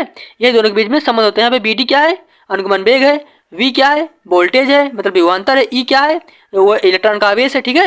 यहाँ पे L क्या है, ये है चालक की लंबाई, और यह मास है, और टाउ क्या है, यहाँ पे टाउ है श्रांति काल, ठीक है। तो आपका ये प्रश्न हो गया। अब हम लोग बढ़ते हैं अगले प्रश्न की, तब तक आप इसको नोट कर लीजिए, ठीक है। तो देखिए अब बढ़ते हैं, अपना अगला प्रश्न क्या है, तो प्रश्न नंबर अपना 22 है। इसमें बताना है आपको, प्रश्न नंबर 22 क्या है, अनओमीय प्रतिरोध से आप क्या समझते हैं। इसमें आपको बताना है जो अनओमीय प्रतिरोध होता है वो क्या होता है, ठीक है। आपकी देखिए बोर्ड परीक्षा में 2005 में 9, 10 और 19 में 3 बार आ चुका है, आधी लघु उत्तरीय में, ठीक है। तो इसको आपकी इसकी परिभाषा आपको पता होना चाहिए कि क्या होता है अनओमीय प्रतिरोध, क्या होता है, ठीक है। तो देखिए अनओमीय प्रतिरोध क्या होता है, हम लोग देखते हैं इसमें, ठीक है। वह प्रतिरोध जो ओम के नियम का पालन मतलब पूर्णतः पालन नहीं करे उसे हम लोग अनोमीय प्रतिरोध कहते हैं, ठीक है। जो ओम का नियम होता है उसमें जो होता है जो ओम का जो ओमीय परिपथ होते हैं उसमें जो होता है जो प्रतिरोध होता है वो कम नियत होता है, जबकि अनोमीय में प्रतिरोध नियत नहीं होता है, इसमें बदलता रहता है, ठीक है। इसलिए इसके यह जो है ओम के नियम का पालन नहीं करता है, इसलिए इसको हम लोग अनोमीय प्रतिरोध कहते हैं, ठीक है। उदाहरण के तौर पर विद्युत बल्ब का तंतु व डायोड बल्ब जो होते हैं वो अनोमीय प्रतिरोध के एग्जाम्पल होते हैं, ठीक है। तो आप लोग इसको नोट कर लीजिए। उसके बाद हम लोग बढ़ते हैं अपने अगले प्रश्न की तरफ, जो अपना प्रश्न नंबर 23 मतलब 23 है। देखते हैं क्या है।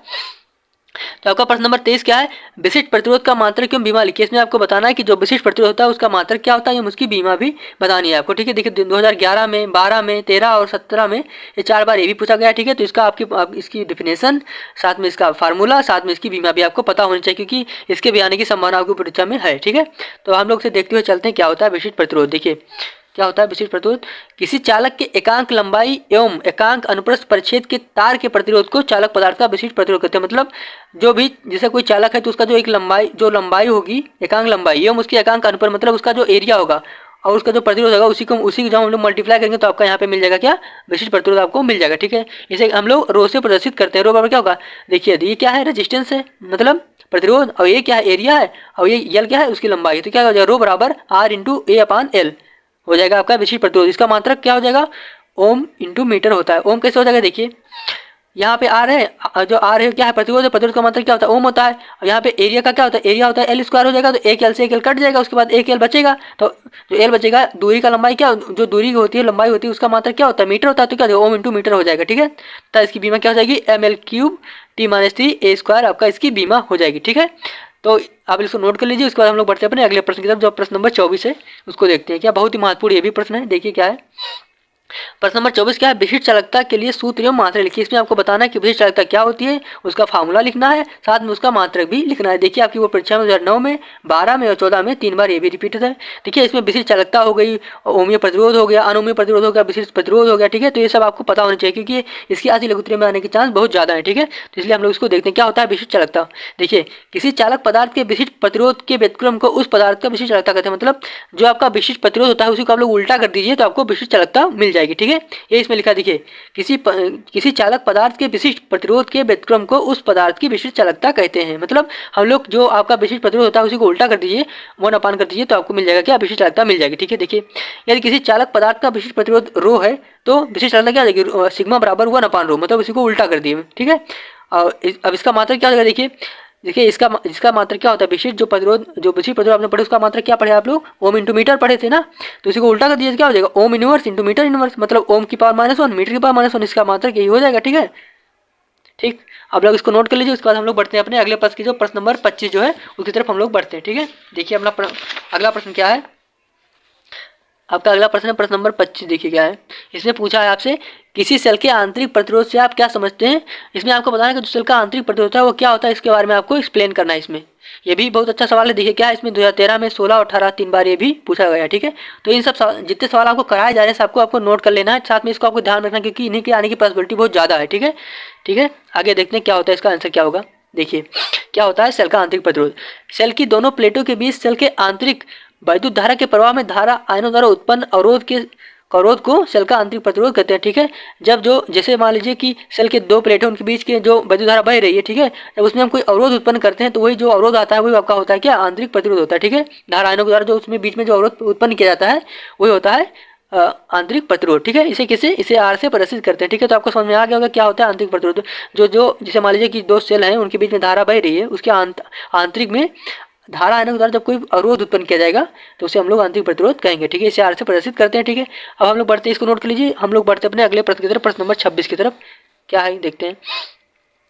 ये आपका प्रश्न क्या है, किसी चालक के भीतर वैद्युत क्षेत्र ई तथा धारा घनत्व जे में क्या संबंध है। इसमें आपको बताना है कि वैद्युत क्षेत्र ई तथा धारा घनत्व में जो रिलेशन होता है आपको इसको बताना है, क्योंकि ये देखिए रिलेशन वाले सवाल बहुत आते हैं, इसको आपको ध्यान रखना है, सारी चीज़ को आपको नोट कर लेना है और साथ में पढ़ते रहना है, जिससे आपको बोर्ड परीक्षा में अगर ये सवाल आ जाए तो आपको गलत ना हो। ठीक है, क्या होगा देखते हैं। देखिए आपको 2006 में, 8 में, 14 और 18 में 4 बार ये भी पूछा गया। ठीक है, तो बहुत ही महत्वपूर्ण सवाल है। तो पहले हम लोग पहले हम लोग इसका देखते हैं कैसे करते हैं। देखिए, किसी चालक की विशेष चालकता आपने अभी पढ़ी, क्या होता है, सिग्मा बराबर 1/ρ, मतलब विशिष्ट प्रतिरोध का उल्टा होता है। क्या होता है, विशिष्ट चालकता। ठीक है, जहाँ पर रो क्या है, विशिष्ट प्रतिरोध है। अब हम लोग आपको एक फार्मूला और होता है जो विशिष्ट प्रतिरोध का होता है। क्या होता है, रो बराबर E/J। ई क्या है यहाँ पे, वैद्युत क्षेत्र की तीव्रता है, और जे क्या है, धारा घनत्व होता है। ये फार्मूला आपको पता होना चाहिए। ठीक है, ये वाला फार्मूला आपको पता होना चाहिए। ठीक, उसके बाद यही फार्मूला उठा के हम लोग यहाँ पे भी रखेंगे। देखिए, तो सिग्मा बराबर क्या, 1/ρ है। अब 1/ρ, अब जहाँ पर रो है वहाँ पे हम लोग क्या रख देंगे, E/J रख देंगे। ठीक है, E/J रख दिए, ये जे ऊपर चला जाएगा, J/E हो जाएगा। तो क्या हो जाएगा, सिग्मा बराबर J/E, और उसके बाद जे बराबर क्या, जे को इधर रखिए, ई को इधर रखिए, क्या हो जाएगा, जे बराबर सिग्मा इंटू ई। ये आपका क्या हो गया, जो आपका रिलेशन पूछा गया था। देखिए, वैद्युत क्षेत्र था धारा घनत्व में जो रिलेशन बन गया ना आपका, दोनों में रिलेशन ये आ गया, जे बराबर ई इंटू सिग्मा। ठीक है, आपका रिलेशन ये आ गया। ठीक है, इसको आप नोट कर लीजिए। उसके बाद हम लोग बढ़ते हैं अपने अगले प्रश्न की तरफ। जो आपका अगला प्रश्न क्या है, प्रश्न नंबर 27 है। जो आपका प्रश्न नंबर 27 क्या है, विभव मापी द्वारा मापे गए सेल का वैद्युत वाहक बल यथार्थ क्यों होता है। इसमें आपको बताना है कि जो विभव मापी होते हैं उनके द्वारा मापे गए सेल का वैद्युत वाहक बल यथार्थ क्यों होता है। ठीक है, ये आपकी परीक्षा में 2008 में, 9 में और 16 में 3 बार रिपीटेड क्वेश्चन है। ठीक है, आपको इसको ध्यान में रखना है, साथ ही इसका लॉजिक भी आपको रीजन भी पता होना चाहिए। ठीक है, जिससे आप बोर्ड परीक्षा में इसको लिख पाए। ठीक है, अब देखिए क्यों होता है, क्योंकि विभव मापी से पाठ्य मतलब जो रीडिंग ली जाती है विभव मापी से तब लिया जाता है जब परिपथ में परिमाणी धारा जो होती है वो शून्य होती है, मतलब करंट, जो परिमाणी धारा होती है, करंट होती है, वो शून्य होती है, अर्थात सेल खुले परिपथ में होता है। ठीक है, इसीलिए तथा यह अनंत प्रतिरोध के आदर्श वोल्टमीटर के तुल्य होता है। इसीलिए जो विभव द्वारा मापे गए सेल का जो वैद्युत बल होता है वो यथार्थ होता है। ठीक है, क्योंकि वहाँ पे जो हम जब इसमें मापते हैं, जब उसका रीडिंग निकालते हैं, तो उसमें जो परिमाणी धारा होती है परिपथ में वो शून्य होती है। ठीक है, और सेल होते हैं वो खुले परिपथ में होते हैं, तथा यहाँ जो देखिए, तथा यह अनंत प्रतिरोध के आदर्श वोल्टमीटर के तुल्य होता है। इसलिए इसके जो विभव मापी के द्वारा जो मापे जाते हैं सेल का वैद्युत बल वो यथार्थ होता है। ठीक है, अब इसको नोट कर लीजिए आप। इसके बाद हम लोग बढ़ते हैं अपने अगले प्रश्न की तरफ। जो आपका अगला प्रश्न क्या है, देखिए, जो आपका अगला प्रश्न है, प्रश्न नंबर 28 है। इसमें आपको बताना है किरचॉफ का प्रथम नियम, मतलब किरचॉफ का धारा का नियम आपको बताना है।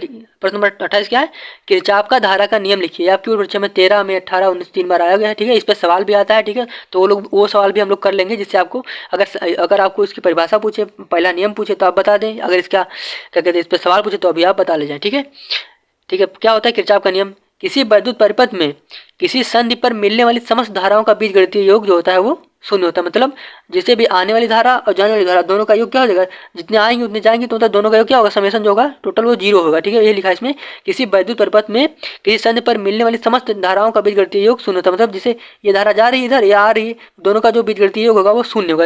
अर्थात ये लिखा हुआ है पूरा जो जितनी करंट होगी उसका समेशन कितना आएगा, 0 आएगा। ठीक है, वही लिखा है। दूसरे शब्दों में कह सकते हैं, दूसरे शब्दों में से क्या कह सकते हैं, यह भी कह सकते हैं कि संधि की ओर आने वाली धाराओं का योग संधि से दूर जाने वाली धाराओं के योग के बराबर होता है। ठीक है, तो ये होगा आपका किरचॉफ का पहला नियम, मतलब पहला नियम कह सकते हैं, या फिर किरचॉफ का धारा का नियम भी कहते हैं। ठीक है, तो इसको आप लोग नोट कर लीजिए। उसके बाद हम लोग बढ़ते हैं अपने अगले प्रश्न की तरफ। प्रश्न नंबर 29 क्या है, देखिए, यह है आपको बताना इसमें, बीच स्टोन क्षेत्र में यदि सेल तथा धारा मापी की स्थिति को आपस में बदल दिया जाए तो संतुलन की स्थिति पर क्या प्रभाव पड़ेगा और क्यों पड़ेगा। ठीक है, ये आपकी परीक्षा में 2008 में, 9 में, 14 में, 17 में 4 बार आया हुआ है। बहुत ही महत्वपूर्ण है। देखिए, जितने सवाल आपको कराए जा रहे हैं इसको आपको नोट कर लेना है, या अगर इसको पीडीएफ चाहिए तो आप लोग मैसेज कर लेना। ठीक है, क्योंकि ये बहुत ही महत्वपूर्ण सवाल है। इससे आपको बोर्ड परीक्षा में की बहुत ज़्यादा संभावना है, कम से कम 95% संभावना है कि यही सवाल आपकी बोर्ड परीक्षा में रिपीट हो जाए। ठीक है, तो इसलिए आपको इस तरह से इसको बनाया गया है। ठीक है, तो हम लोग देखते हैं इसका आंसर क्या होता है। देखिए, जब हम लोग बीच क्षेत्र में यदि सेल तथा धारा मापी किसी को बदल देंगे आपस में, तो उस पर कोई प्रभाव नहीं पड़ेगा, कोई प्रभाव उस पर पड़ेगा ही नहीं। क्यों, देखिए, इसका कारण यह है कि सेल तथा धारा मापी बीट स्टोन क्षेत्र के विकर्णों के सिरों पर जुड़े होते हैं। जो सेल होता है और धारा मापी होता है वो जो बीट स्टोन ब्रिज होता है उसके विकर्ण पर जुड़े होते हैं। ठीक है, और किसी भी एक विकर्ण के सिरों के बीच में सेल जोड़ने पर दूसरे विकर्ण के सिरों पर समविभव होने का मतलब, अगर हम लोग एक विकर्ण के सिरे पर सेल जोड़ देंगे तो उसका दूसरा जो विकर्ण होगा वहाँ पे समविभव, मतलब वहाँ पे भी विभव होगा वो समान होगा, इसलिए इसमें कोई प्रभाव नहीं पड़ेगा और सेल संतुलन में अपना बरकरार रहेगा। ठीक है, तो इसको आप लोग नोट कर लीजिए। उसके बाद हम लोग बढ़ते हैं अपने आखिरी प्रश्न की तरफ। तो आपका आखिरी प्रश्न इस वीडियो का देखिए क्या है, अभी आपने जो पढ़ा है धारा का नियम उसी पे बेस्ड है। देखिए, ये सवाल उसी पे बेस्ड है। क्या है, दिए गए चित्र में वैद्युत धारा आई का मान होगा। इसमें आपको बताना है कि जो ये देखिए ये आई का मान आपको इसमें बताना है, ठीक है। इसमें 1 2 3 4 और ये 5 धाराएं दी हुई, उसमें से आपको आई का मान निकालना है, ठीक है, क्योंकि आई नहीं दिया होगा और सारी धाराओं का मान गिवन है, मतलब दिया हुआ है, ठीक है। ये आगे परीक्षा में देखिए 2008 में 11 में 16 में 18 में 4 बार ये भी पूछा गया है, ठीक है। तो आपको कैसे करना है सवाल को हम लोग देखते हैं। क्या किरचॉफ की धारा के नियम से पहले लिखेंगे, उसके बाद हम लोग क्या होता है किरचॉफ का जो धारा का पहला जो नियम होता है हम लोगों ने पढ़ा है कि जो आने वाली धारा होती है और जो जाने वाली धारा होती है दोनों का जो दोनों होती है उनका बराबर होती है, मतलब दोनों का समेशन क्या आएगा, 0 आएगा, ठीक है। तो संधि की ओर आने वाली धाराओं का योग बराबर संधि की ओर जाने वाली धाराओं का योग क्या हो जाएगा, मतलब दोनों बराबर है तो 0 आएगा ना, इसलिए। तो हम लोग देखते हैं कि संधि की ओर आने वाली धाराओं का योग कितना है, संधि की तरफ कौन धारा आ रही है, देखिए ये आई आ रही है संधि की तरफ और ये 10 आ रहा है, 10 की जो एम्पियर की धारा आ रही है संधि की तरफ आ रही है, ठीक है। तो क्या 10 + आई बराबर संधि से दूर कौन जा रही है, 3 एम्पियर की धारा, 4 एम्पियर की धारा और 6 एम्पियर की धारा संधि से दूर जा रही है, ठीक है, बाहर निकल रही है, ठीक है। तो इसको हम लोग इधर लिख लिया, ठीक है। तीनों को जोड़ लेंगे कितना हो जाएगा, 6 4 10 3 13 और ये कितना हो जाएगा 10 + आई। तो आई बराबर क्या हो जाएगा, आई बराबर 10 में से 10 13 में से 10 घटा लेंगे तो कितना 3 एम्पियर आपका आ जाएगा आंसर, ठीक है। तो यहाँ से ये आई की वैल्यू कितनी आ गई, 3 एम्पियर आपकी आ गई, ठीक है। तो आप इसको नोट कर लीजिए। प्रश्न नंबर 31 क्या है, देखिए विभव मापी की सुग्राह्यता से क्या तात्पर्य है, इसे हम लोग कैसे बढ़ा सकते हैं। इस प्रश्न में आपको बताना है कि जो विभव मापी होती है उसकी सुग्राह्यता से हम लोग क्या समझते हैं तथा इसे हम कैसे बढ़ा सकते हैं। यह आपको परीक्षा में 10 में 12 में 16 में 19 में 4 बार पूछा गया, बहुत ही महत्वपूर्ण सवाल है। इसे आपको अपनी कॉपी में नोट कर लेना है तथा इस प्रश्न को इसको आपको याद भी कर लेना है, ठीक है। पहले हम लोग देखते हैं इसकी सुग्राह्यता क्या होती है, उसके बाद हम लोग इसे कैसे बढ़ा सकते हैं वो भी हम लोग देखते हैं। देखिए विभव मापी के प्रयोग में जाकी को शून्य विक्षेप की स्थिति से थोड़ा सा विस्थापित करने पर धारा में बहुत अधिक विक्षेप उत्पन्न हो जाए तो विभव मापी क्या होगा, सुग्राह्य होगा। मतलब अगर हम लोग कोई विभव मापी का प्रयोग कर रहे हैं उसमें जाकी को शून्य विक्षेप की स्थिति से थोड़ा सा विस्थापित करें तो धारा मापी में बहुत अधिक विक्षेप उत्पन्न हो जाएगा तो क्या होगा, विभव मापी सुग्राही होगा, ठीक है। ये होगी सुग्राह्यता की बात। अब हम लोग इसे कैसे बढ़ाते हैं वो देखते हैं। देखिए किसी विभव मापी की सुग्राह्यता क्या होती है, विभव प्रवणता के व्युत्क्रमानुपाती होती है। मतलब जो सुग्राह्यता होती है विभव मापी की क्या होती है, विभव प्रवणता के व्युत्क्रमानुपाती होती है, मतलब उसका उल्टा होती है, विभव प्रवणता की उल्टा होती है, क्या होती है, सुग्राह्यता होती है, ठीक है। पहले हम देखते हैं इसका फॉर्मूला क्या बनता है विभव प्रवणता का। देखिए विभव मापी की विभव प्रवणता के बराबर क्या होता है, V/L होता है। V यहाँ पे क्या है, विभवांतर मतलब वोल्टेज है। L क्या है, तार की लंबाई है, जो विभव मापी के तार है उसकी लंबाई L है, ठीक है। जो K है, जो K होता है वो L की क्या है, इनवर्सली वेरिएबल है। मतलब अगर हम L का मान बढ़ाएंगे तो K का मान कम होगा। मतलब अगर हम तार की लंबाई बढ़ा रहे हैं तो K का मान, K मतलब क्या है, विभव प्रवणता का मान कम हो रहा है। अगर विभव प्रवणता का मान कम होगा तो क्या होगा, सुग्राह्यता बढ़ जाएगी, क्योंकि सुग्राह्यता क्या है, विभव प्रवणता के व्युत्क्रमानुपाती है, ठीक है। देखिए अब अर्थात विभव मापी के तार की लंबाई L बढ़ाने पर क्या होगा, K का मान क्या होगा, कम हो जाएगा। अर्थात क्या होगा, विभव मापी की सुग्राह्यता क्या होगी, बढ़ जाएगी। मतलब अगर हमको विभव मापी की सुग्राह्यता बढ़ानी है तो क्या होगा, तार की लंबाई का मान बढ़ाएंगे, कम नहीं करेंगे। तार जो है उसकी लंबाई का मान बढ़ाएंगे तो क्या होगा, विभव प्रवणता कम होगी। अगर विभव प्रवणता कम होगी तो क्या सुग्राह्यता बढ़ जाएगी, ठीक है। इसको आप लोग नोट कीजिएगा। देखिए इसको आप नोट कर लीजिएगा प्रश्न को। उसके बाद हम लोग बढ़ते हैं अपने अगले प्रश्न की तरफ। देखिए आपका प्रश्न नंबर 32 क्या है। देखिए इस प्रश्न में आपसे क्या पूछ रहा है, देखिए पूछ रहा है किसी धारावाही चालक कारण उत्पन्न चुंबकीय क्षेत्र के संबंध में बायोसेवर्ट के नियम का उल्लेख कीजिए। इस प्रश्न में आपको बताना है कि अगर कोई धारावाही चालक है उसके कारण जो मैग्नेटिक फील्ड उत्पन्न होती है उसमें बायोसेवर्ट के नियम का उल्लेख करना है, ठीक है। यह आपके परीक्षा 2015 में 17 में 18 में 3 बार पूछा गया सवाल है, बहुत ही महत्वपूर्ण है इसका फार्मूला। इस फार्मूले पे आपके सवाल भी बनते हैं, ठीक है। तो इस फार्मूले को आपको याद कर लेना है, साथ में इसके न्यूमेरिकल अगर आपको चाहें तो बाद में कर सकते हैं, ठीक है। पहले इसका हम फार्मूला हम लोग देख लेते हैं, ठीक है। देखिए बायोसेवर्ट के नियम के अनुसार धारावाही चालक कारण उत्पन्न चुंबकीय क्षेत्र B बराबर क्या होता है, μ0/4 पाई I delta L sin theta upon r² का फार्मूला बनता है। किसी भी धारावाही चालक कारण चुंबकीय क्षेत्र उत्पन्न होती है उसका फार्मूला क्या बनता है, μ0/4 पाई I delta L sin theta upon r² का फार्मूला बनता है, ठीक है। यहाँ पे B क्या है, B जो है चुंबकीय क्षेत्र मतलब मैग्नेटिक फील्ड है। μ0/4 पाई में क्या है, अनुक्रमणिपाती नियतांक होता है। I क्या है, धारा है। डेल्टा L क्या है, जहाँ पे हम लोग निकाल रहे हैं, ठीक है। चुंबकीय क्षेत्र और साइन से क्या है, उसके बीच का एंगल है, ठीक है। और क्या दूरी है, ठीक है। देखिए μ0/4 क्या है, अनुक्रमणिपाती नियतांक है। और μ0 क्या है, निर्वात की चुंबकशीलता है, ठीक है। जिसे आप लोग नोट कीजिएगा। उसके बाद हम लोग बढ़ते हैं अपने अगले प्रश्न की तरफ, तब तक आप इसको नोट कर लीजिए, ठीक है। बहुत ही महत्वपूर्ण है, इसके फार्मूला जो है बहुत ही महत्वपूर्ण है, ठीक है। इसको आप लोग नोट कीजिए। अब हम लोग देखते हैं अपना जो अगला प्रश्न है, प्रश्न नंबर 33 क्या है। देखिए इसमें कह रहा है लंबी धारावाही प्रणालिका के भीतरी अक्ष पर अगर कोई बिंदु स्थित है तो उस पर चुंबकीय क्षेत्र का फार्मूला आपको बताना है, ठीक है। इसमें कह रहा है अगर कोई धारावाही प्रणालिका के भीतरी अक्ष पर कोई बिंदु स्थित है तो उस पर क्या बताना है आपको, मैग्नेटिक फील्ड का फार्मूला आपको निकालना है, ठीक है। ये आगे बढ़ते हैं 5 बार देखिए रिपीटेड है, 6 में 8 में 11 12 और 18 में 5 बार आ चुका है। तो बहुत ही इसका जो फार्मूला बनता है बहुत ही महत्वपूर्ण है, क्योंकि इस पर सवाल भी बहुत सारे बने हुए हैं, ठीक है। आप उठा के देख लीजिएगा चाहे। देखिए तो इसका फार्मूला आपको याद होना चाहिए, इसको अपनी कॉपी में नोट कीजिएगा, ठीक है। देखते हैं क्या इसका फार्मूला क्या बनता है। देखिए लंबी धारावाही प्रणालिका के भीतरी अक्ष पर स्थित बिंदु पर चुंबकीय क्षेत्र B बराबर क्या बनेगा, μ0 capital N into small I upon L इसका फॉर्मूला बनेगा। ठीक है, जो यहाँ पे एन अपान एल है इसके स्थान पर हम लोग स्मॉल एन भी लिख सकते हैं। स्मॉल एन यहाँ पे क्या होता है, जो प्रणाली की प्रति मीटर जो लंबाई होती है उसमें फेरों की संख्या क्या, फेरों की जो संख्या बनती है उसे हम लोग क्या कहते हैं, स्मॉल एन कहते हैं। ये इसके स्थान पर capital N upon small L के स्थान पर हम लोग इसको लिख सकते हैं। देखिए इसको हम आगे लिखते हैं। देखिए बी बराबर mu naught N capital N into small I upon L, और जहाँ पे capital N upon small capital N upon small L लिखा हुआ है वहाँ पे क्या लिख देंगे हम लोग, स्मॉल एन लिख देंगे। स्मॉल एन क्या बनेगा, प्रणालिका के प्रति मीटर लंबाई में पैरों की संख्या क्या हो जाएगी, स्मॉल एन हो जाएगी। तो क्या फार्मूला आपका नया फार्मूला आपका क्या बनेगा, बी बराबर mu naught small N into I का क्या बनेगा, फार्मूला बन जाएगा। और इसका मात्रक क्या बनेगा, न्यूटन अपान एम्पेयर इंटू मीटर, इसका मात्रक भी बन जाएगा। ठीक है, आप देखिए नीचे यहाँ पर लिखा हुआ है स्मॉल एन बराबर क्या, capital N upon small L. ठीक है, ये क्या है यहाँ पे, स्मॉल एन क्या है, प्रणालिका के प्रति मीटर लंबाई में फेरों की संख्या क्या हो गई, स्मॉल एन हो गई। ठीक है, इसको आप लोग नोट कीजिए। उसके बाद हम लोग बढ़ते हैं अपने अगले प्रश्न की तरफ। जो आपका अगला प्रश्न क्या है, प्रश्न नंबर 34 क्या है, चुंबकीय आघूर्ण की परिभाषा दी। इसमें आपको चुंबकीय आघूर्ण की परिभाषा बतानी है। ठीक है, यहाँ की परीक्षा में देखिए 17 में 18 में 2 बार पूछा गया। इसकी डिफिनेशन आपको याद होनी चाहिए क्योंकि इसके आने की संभावना भी है। ठीक है, पहले हम इसकी परिभाषा हम लोग देखते हैं क्या होती है इसकी परिभाषा। देखिए क्या है, किसी कुंडली का चुंबकीय द्विध्रुवीय आघूर्ण उस अधिकतम बल आघूर्ण के बराबर होता है जिस पर एकांक चुंबकीय क्षेत्र में कार्य करता है। मतलब किसी भी जो कुंडली होगी उसका चुंबकीय द्विध्रुवीय आघूर्ण क्या होगा, उस अधिकतम बल आघूर्ण के बराबर होगा जो इस पर कार्य कर रहा होगा, मतलब जो इस पर चुंबकीय क्षेत्र में कार्य कर रहा होगा। ठीक है, जबकि जो कुंडली का जो अक्ष होगा वो क्या होगा, वो क्षेत्र के क्या होगा, परपेंडिकुलर होगा। मतलब जो कुंडली का जो एक्सिस होगी, जो कुंडली की जो एक्सिस होगी क्या होगी, वो क्षेत्र के परपेंडिकुलर होगी। ठीक है, और इसकी दिशा क्या होगी, जो चुंबकीय बल आघूर्ण की दिशा क्या होगी, जो चुंबकीय आघूर्ण की जो चुंबकीय द्विध्रुवीय आघूर्ण उसकी दिशा क्या होगी, दक्षिण से उत्तर की तरफ होगी। मतलब इसकी देखिए इसमें लिखा हुआ है इसकी दिशा क्या होगी, दक्षिण ध्रुव से उत्तर ध्रुव की तरफ होगी। ठीक है, इसको आप लोग नोट कीजिए। उसके बाद हम लोग बढ़ते हैं अपने अगले प्रश्न की तरफ। देखिए आपका अगला प्रश्न क्या है, आपका अगला प्रश्न है प्रश्न नंबर 35 क्या, देखिए इसमें आपको बताना है कि साइक्लोट्रॉन किस सिद्धांत पर कार्य करता है। इसमें आपको केवल बता देना, क्योंकि अति लघु उत्तरीय का यह सवाल है, इसमें आपको केवल बताना है कि जो साइक्लोट्रॉन होता है वो किस सिद्धांत पे कार्य करता है। ठीक है, ये देखिए 2 बार ये भी पूछा गया। इसका जो सिद्धांत होता है साइक्लोट्रॉन का जिस पे वो कार्य करता है वो भी बहुत ही महत्वपूर्ण है, इसलिए आपको इसको ध्यान से देखना है, इसको आपको नोट कर लेना है।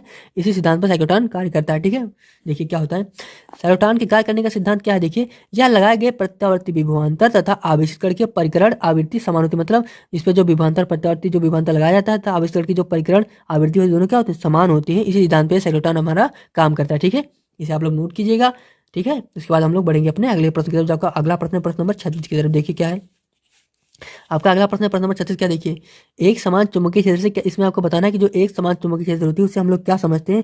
यह आपकी परीक्षा में एक बार ही रिपीटेड क्वेश्चन है लेकिन बहुत ही महत्वपूर्ण, इसलिए यहाँ पे इसको रखा गया है। ठीक है, तो आपको ध्यान से देखना था, इसमें अपनी कॉपी में नोट भी कर लेना है। देखिए क्या है, यदि चुंबकीय क्षेत्र का मान दूरी व समय के साथ परिवर्तित है, मतलब अगर हम लोग देखें कि अगर चुंबकीय क्षेत्र का मान दूरी और समय के साथ बदले ना, ठीक है, तो इसे हम क्या कहेंगे, एक समान कर देंगे। मतलब जहाँ पे चुंबकीय क्षेत्र का मान बदल नहीं रहा, एक समान रह रहा है, तो उसे क्या कहेंगे, एक समान चुंबकीय क्षेत्र कह देंगे। ठीक है, इसके उदाहरण के तौर पर हम लोग देख सकते हैं किसी जो धारावाही प्रणालिका होती है उसके जो अंदर चुंबकीय क्षेत्र उत्पन्न होता है वो क्या होता है, एक समान चुंबकीय क्षेत्र का उदाहरण है। ठीक है, अगर हम लोग देखेंगे किसी जो धारावाही प्रणालिका होती है उसके अंदर जो चुंबकीय क्षेत्र उत्पन्न होगा वो क्या होगा, एक समान होता है, इसलिए इसका उदाहरण ये बन जाएगा धारावाही प्रणालिका। ठीक है, तो इसको आप लोग नोट कीजिएगा। उसके बाद हम लोग बढ़ेंगे अपने अगले प्रश्न की तरफ। जो आपका अगला प्रश्न क्या है, देखिए देखते हैं अपना अगला प्रश्न क्या है। देखिए आपका अगला प्रश्न प्रश्न नंबर 37 से। देखिए क्या है, इसमें आपसे क्या पूछ रहा है, इसमें पूछ रहा है आपसे कि धारा मापी में अमीटर एवं वोल्ट मीटर में किसका प्रतिरोध अधिकतम और किसका न्यूनतम होता है। ठीक है, इसमें आपको बताना है कि जो धारा मापी में जो अमीटर या वोल्ट मीटर होते हैं उसमें किसका प्रतिरोध अधिकतम होगा, किसका न्यूनतम होगा। देखिए अति लघु उत्तरीय का सवाल, इसमें ज़्यादा आपको लिखना है ना, कि आपको जो पूछा गया सीधा सीधा उसका आंसर दे देना। ठीक है, देखिए 2 बार पूछा गया है, इसके पूछने की संभावना है, इसलिए इस प्रश्न को यहाँ पे लिखा गया है। देखिए क्या है,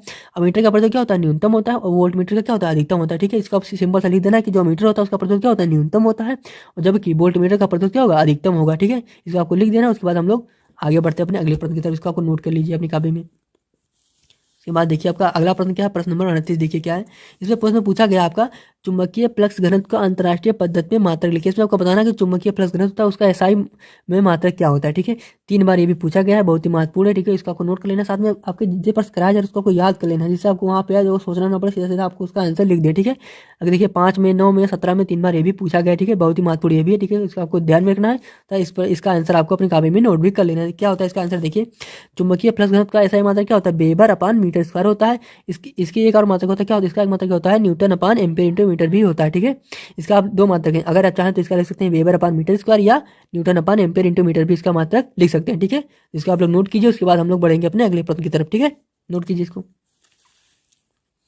आपका अगला प्रश्न है प्रश्न नंबर 39 मतलब 39वां प्रश्न क्या है, इसमें आपको बताना है कि निर्वात की जो चुंबकशीलता होती है उसकी बीमा व मात्रा लिखिए। ठीक है, इस प्रश्न के आने की संभावना बहुत ज़्यादा बन जाती है। ठीक है, इसको आपको नोट कीजिएगा। ठीक है, इसकी यानी संभावना बहुत ज़्यादा बनेगी, बहुत महत्वपूर्ण है ये। देखिए 2 बार ही आया लेकिन ये महत्वपूर्ण बहुत है इस बार के लिए। देखिए इसका देखिए हम लोग पहले देखते हैं इसकी बीमा क्या होती है, उसके बाद हम लोग इसका मात्रक भी देखते हैं। देखिए निर्वात की चुंबकशीलता की बीमा क्या होती है, MLT की पावर -2 A की पावर -2 होती है, इसकी बीमा होती है चुंबकशीलता की। ठीक है, इसको नोट कीजिए आप लोग।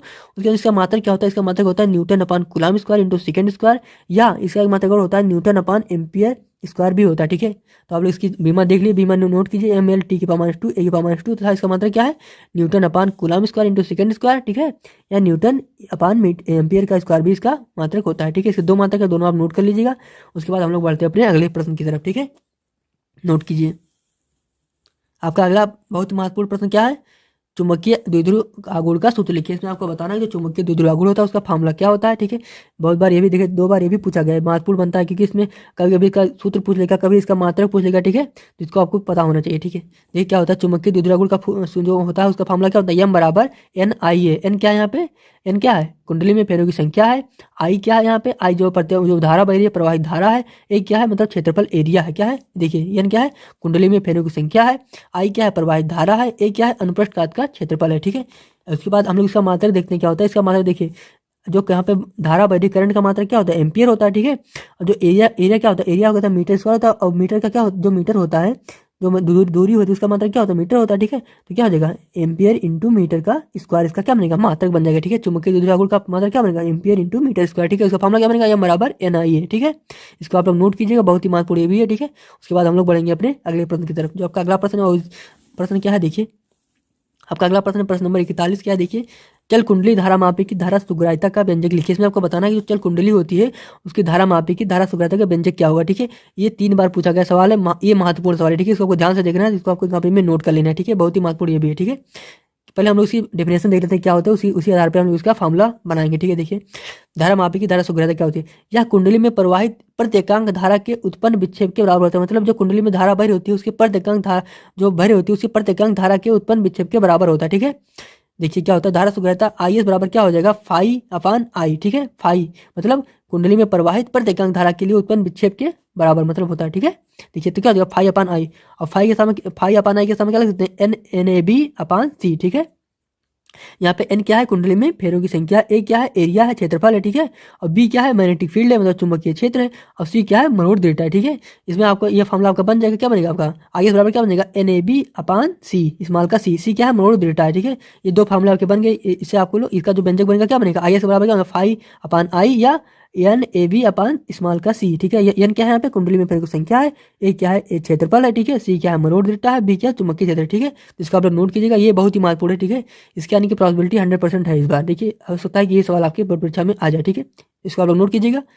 तो आपका जो प्रश्न नंबर 42 है क्या देखिए, क्या है, चुंबकीय यामोत्तर की परिभाषा दी है। इसमें आपको चुंबकीय यामोत्तर की परिभाषा बतानी है। ठीक है, ये आपकी बोर्ड परीक्षा में 2012 में, 14 में, 16 में 3 बार पूछा गया सवाल है, बहुत ही महत्वपूर्ण सवाल है। ठीक है, अगर आपको इसको परिभाषा आपको पता है तो आप इसको आपको याद रखनी है, अगर आपको नहीं पता तो आपको इसको अपनी कॉपी में नोट कर लेना है, साथ में इसको याद कर लेना, क्योंकि ये भी बहुत ही महत्वपूर्ण है। ठीक है, तो हम लोग देखते हैं क्या होता है चुंबकीय यामोत्तर। देखिए अगर कोई भी चुंबक स्वतंत्रतापूर्वक अपने गुरुत्व क्षेत्र में लटका हुआ है, ठीक है, तो उसके अक्ष से गुजरने वाला जो ऊर्ध्वाधर तल होगा क्या होगा, वही चुंबकीय यामोत्तर कहलाएगा। ठीक है, इसमें लिखा हुआ है देखिए, किसी स्थान पर अपने गुरुत्व केंद्र तो स्वतंत्रतापूर्वक लटके हुए चुंबक के अक्ष से गुजरने वाला ऊर्ध्वाधर तल क्या होगा, ऊर्ध्वाधर तल क्या होगा, चुंबकीय यामोत्तर कहलाएगा। मतलब अगर कोई भी चुंबक लटका हुआ है स्वतंत्रतापूर्वक अपने गुरुत्व क्षेत्र में, तो उसके अक्ष से जो गुजरने वाला ऊर्ध्वाधर तल होगा क्या होगा, वही होगा आपका चुंबकीय यामोत्तर कहलाएगा। ठीक है, इसे आप लोग नोट करेंगे अपनी कॉपी में।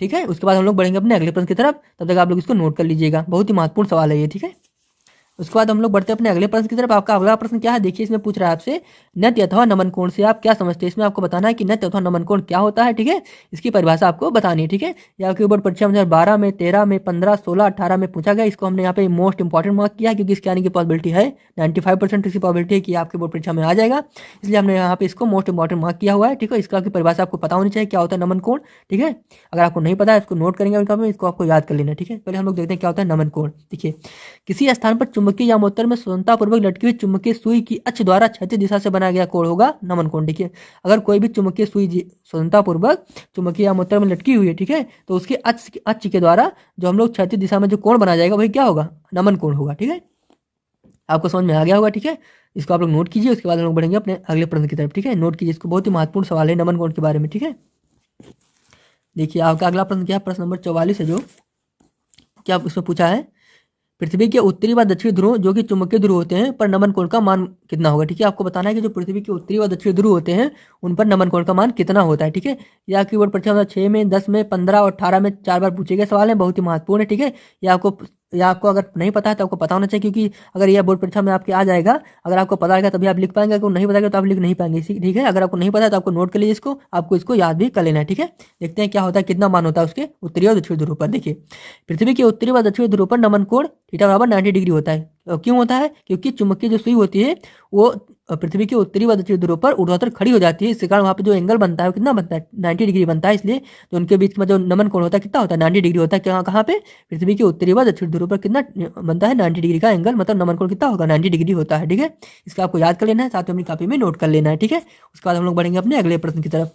देखिए, आपका अगला प्रश्न क्या है, प्रश्न नंबर 45 क्या है। देखिए, हिसाब से पूछा है भूचुंबकत्व के अवयवों के संबंध लिखिए। इसमें आपको भूचुंबकत्व जो होता है उसके जो अवयव होते हैं उनके बीच में क्या रिलेशन होता है आपको उसमें बताना है। ठीक है, ये बहुत ही इंपॉर्टेंट हमने मार्क किया है, इसके आने की संभावना 95% से ज़्यादा है कि, ठीक है, 100% है कि आपके बोर्ड परीक्षा में रिपीट हो जाएगा। ठीक है, देखिए कितने बार, 5 में, 10 में, 12, 15, 17, 18, 5-6 बार आया हुआ है। ठीक है, इसको आपको नोट कर लेना कॉपी में, अगर आपको नहीं पता है तो आप उसको देख लीजिएगा और याद कर लीजिएगा। ठीक है, जिससे आप बोर्ड परीक्षा में आए तो आप आराम से उसको लिख के चले जाए। ठीक है, देखिए क्या होता है दोनों के बीच में रिलेशन। देखिए, क्षैतिज व ऊर्ध्वाधर घटकों में संबंध क्या होता है, V बराबर H tan थीटा। यहाँ पे B क्या है, B जो है पृथ्वी के चुंबकीय क्षेत्र का जो ऊर्ध्वाधर घटक होता है वो V होता है, और H क्या होता है, वो क्षैतिज घटक होता है पृथ्वी के चुंबकीय क्षेत्र का। ठीक है, तो क्या फार्मूला बना आपका, V बराबर H tan थीटा। इस फार्मूले को अगर हम लोग आगे बढ़ाएंगे तो क्या हो जाएगा, tan थीटा बराबर V/H होगा। ठीक है, अगर इसको और आगे बढ़ाएंगे, अगर हम लोग यहाँ से थीटा की वैल्यू निकालना चाहें, मतलब थीटा क्या है, यहाँ पे थीटा है नतिकोण है, अगर इसकी वैल्यू हम लोग निकालना चाहें क्या हो जाएगा, थीटा बराबर tan इनवर्स V/H बनेगा। ठीक है, देखिए ये फार्मूला तो फार्मूला हो गया, अगर इस पर सवाल आते हैं तो आपको सवाल भी कर लेना है, क्योंकि ये फार्मूला आपको याद रहेंगे तभी आप सवाल भी कर पाएंगे। ठीक है, अगर रिलेशन पूछेगा तो आप रिलेशन लिख देंगे, अगर आपको इस पर सवाल पूछेगा तो आप सवाल भी इस पर फार्मूले पे सारी वैल्यू पुट करके इसका आंसर भी निकाल लेंगे। ठीक है, तो आप इसे नोट कीजिए, उसके बाद हम लोग बढ़ेंगे अपने अगले सवाल की तरफ। ठीक है, आपका अगला प्रश्न क्या है, देखिए प्रश्न नंबर 46 है। इसमें पूछा आपका वैद्युत चुंबकीय प्रेरण में लेंज का नियम बताना है। ठीक है, इसमें आपको बताना है कि लेंज का नियम क्या होता है। ठीक है, ये भी मोस्ट इंपॉर्टेंट सवाल है, मार्क किया गया हुआ। ठीक है, 2010 में, 11 में, 14, 16, 17 में आएगा सवाल है। इसको आपको इसका जो लेंज का नियम होता है आपको पता होना चाहिए, लेंज का नियम क्या होता है। ठीक है, ठीक है, क्योंकि इसके आने की पॉसिबिलिटी भी है। ठीक है, देखिए क्या होता है लेंज का नियम। देखिए, जो इसमें जो लेंज के नियम में जो विद्युत दाहक बल होता है, वो जो धारा होती है जहाँ से उत्पन्न होती है उस कारण का ही वो विरोध करने लगती है। ठीक है, इसमें लिखा हुआ देखिए, इस नियम के अनुसार प्रेरित विद्युत दाहक बल व प्रेरित धारा जो होती है सदैव उस कारण का विरोध करती है जिससे वह उत्पन्न होती है। मतलब जो विद्युत दाहक बल होगा, वो जो धारा होगी, वो सदैव उसका विरोध करेगी जिससे वो उत्पन्न होगी। ठीक है, यही होता है लेंज का नियम। ठीक है, देखिए ये होता है लेंज का नियम। ठीक है, और यह नियम ऊर्जा संरक्षण के सिद्धांत पर आधारित होता है। यह जो लेंज का नियम होता है वो क्या होता है, वो ऊर्जा संरक्षण के सिद्धांत पर आधारित होता है, मतलब उसी पे बेस्ड होता है। ठीक है, ये देखिए ये अलग से सवाल आता है, इसलिए हमने इसको इस पॉइंट को यहाँ पे इंक्लूड कर लिया, जिससे अगर कोई एक सवाल अलग से भी आए अतिलघुत्तरी में तो आपका ये भी सही हो जाए।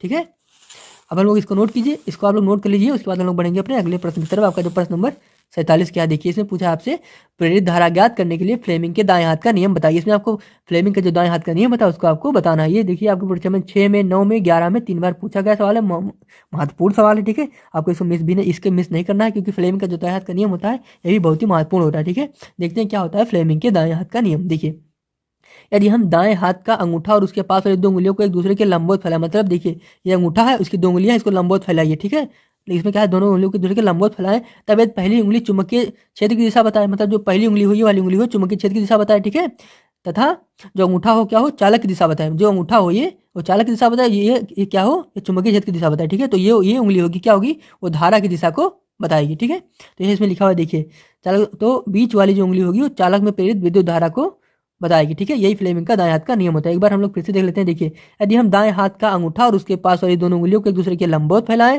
तब यदि पहली उंगली क्या हो, चुंबकीय क्षेत्र की दिशा को बताए, तथा अंगूठा क्या बताए, चालक की दिशा को बताए, तथा जो बीच वाली उंगली हो क्या बताए, वो प्रेरित धारा को बताए। तो यही क्या होता है फ्लेमिंग के दाएं हाथ का नियम होता है। ठीक है, इसे आप लोग नोट कीजिए, बहुत ही महत्वपूर्ण है इसका नियम। ठीक है, उसके बाद हम लोग बढ़ेंगे अपने अगले प्रश्न की तरफ। आपका जो अगला प्रश्न क्या है देखिए, आपका अगला प्रश्न प्रश्न नंबर 48 क्या है, वैद्युत चुंबकीय प्रेरण संबंधी फैराडे के नियम लिखिए। इसमें आपको बताना है कि जो वैद्युत चुंबकीय जो फैराडे के जो 2 नियम होते हैं, आपको इसको दोनों नियम को लिखना है। ठीक है, देखिए 2015 में, 18 में 2 बार पूछा गया सवाल है, इसलिए हमने यहाँ पे लिखा हुआ है। ठीक है, इसको आपको दोनों नियम आपको पता होने चाहिए, याद होने चाहिए दोनों नियम क्या होते हैं। ठीक है, पहला नियम देखिए क्या होता है, जब किसी कुंडली से संबंधित फ्लक्स में परिवर्तन किया जाए, मतलब जब कोई कुंडली से संबंधित कोई फ्लक्स में परिवर्तन बदलाव किया जाए तो क्या होगा, तो कुंडली में प्रेरित विद्युत वाहक बल होगा। जब कुंडली में प्रेरित विद्युत भाव उत्पन्न होगा, जिसके कारण क्या होगा, कुंडली में धारा भी उत्पन्न होगी। ठीक है, देखिए इसमें है, तो कुंडली में प्रेरित विद्युत वाहक बल उत्पन्न होगा जिससे कुंडली में विद्युत धारा भी प्रवाहित होती है। इस घटना को वैद्युत चुंबकीय प्रेरण कहते हैं। मतलब जब किसी कुंडली संबंधित फ्लक्स में परिवर्तन किया जाएगा तो क्या होगा, तो जब फ्लक्स में परिवर्तन होगा तो क्या होगा, वहाँ पे विद्युत वाहक बल उत्पन्न होगा जिससे कुंडली में धारा प्रवाहित होगी, और जब कुंडली में धारा प्रवाहित होगी तो इसी घटना को क्या कहेंगे, विद्युत चुम्बकीय प्रेरण कहेंगे। ठीक है, उसके बाद दूसरा नियम देखते हैं क्या है। इसमें दूसरा नियम क्या है, किसी कुंडली में उत्पन्न प्रेरित विद्युत वाहक बल जो होगा वो फ्लक्स परिवर्तन की ऋणात्मक दर के अनुमानुपाती होगा। मतलब किसी भी कुंडली में जो उत्पन्न प्रेरित विद्युत वाहक बल होगा क्या होगा, वो फ्लक्स परिवर्तन की ऋणात्मक दर के अनुमानुपाती होगा। देखिए ई बराबर क्या होगा, directly proportional to D phi upon D T होगा। ठीक है, अगर हम लोग इसका प्रोपोर्शनल काउंटिंग हटाते हैं तो क्या हो जाएगा, ई बराबर minus D phi upon D T का ये बन जाएगा। ठीक है, दूसरा नियम। ठीक है, तो इसे आप लोग नोट कीजिए, आपको समझ में आ गया होगा पूरी तरीके से। ठीक है, अब इसको नोट कीजिए, साथ में इसको आप याद भी कर लीजिएगा। ठीक है, जैसे आपकी बोर्ड परीक्षा में अगर ये प्रश्न आता है तो आप इसे आराम से कर पाए। ठीक है, इसे नोट कीजिए आप लोग। इसके बाद हम लोग बढ़ेंगे अपने अगले प्रश्न की तरफ। देखिए आपका अगला प्रश्न क्या है, प्रश्न नंबर 49 है। इसमें आपको पूछा है स्वप्रेरण गुणांक की परिभाषा दी है तथा इसका मात्रक बताइए। ठीक है, इसमें आपको बताना है कि जो स्वप्रेरण गुणांक होता है उसकी डिफिनेशन आपको बताना है तथा इसका मात्रक आपको बताना है। ठीक है, देखिए 17 में, 19 में और 20 में 3 बार ये भी पूछा गया सवाल है, बहुत ये भी इंपॉर्टेंट सवाल है इसलिए हम लिखा गया है। ठीक है, बहुत अच्छा सवाल है ये। ठीक है, आपको इसको ध्यान में रखना है, साथ में याद कर लेना इसकी परिभाषा स्वप्रेरण गुणांक की, तथा इसके मात्रक भी आपको याद कर लेना है। ठीक है, क्या होता है स्वप्रेरण गुणांक हम लोग देखते हैं। देखिए जब किसी कुंडली में धारा परिवर्तन की दर एकांक हो, मतलब अगर कोई भी कुंडली है उसमें धारा परिवर्तन की दर क्या हो, एकांक हो, तो जो उसमें उत्पन्न प्रेरित विद्युत वाहक बल होगा वो कुंडली का क्या होगा, स्वप्रेरण गुणांक कहलाएगा। ठीक है, मतलब जब किसी कुंडली में धारा परिवर्तन की दर मतलब क्या हो, एकांक हो, तो उसमें जो विद्युत वाहक बल उत्पन्न होगा वो वही क्या होगा, कुंडली का स्वप्रेरण गुणांक कहलाएगा। ठीक है, ठीक है, इसका मात्रक क्या होता है, इसका मात्रक हेनरी होता है। ठीक है, आपको समझ में आ गया होगा। ठीक है, क्या होता है स्वप्रेरण गुणांक। ठीक है, आप इसको नोट कर लीजिए, उसके बाद हम लोग बढ़ेंगे अपने अगले प्रश्न की तरफ।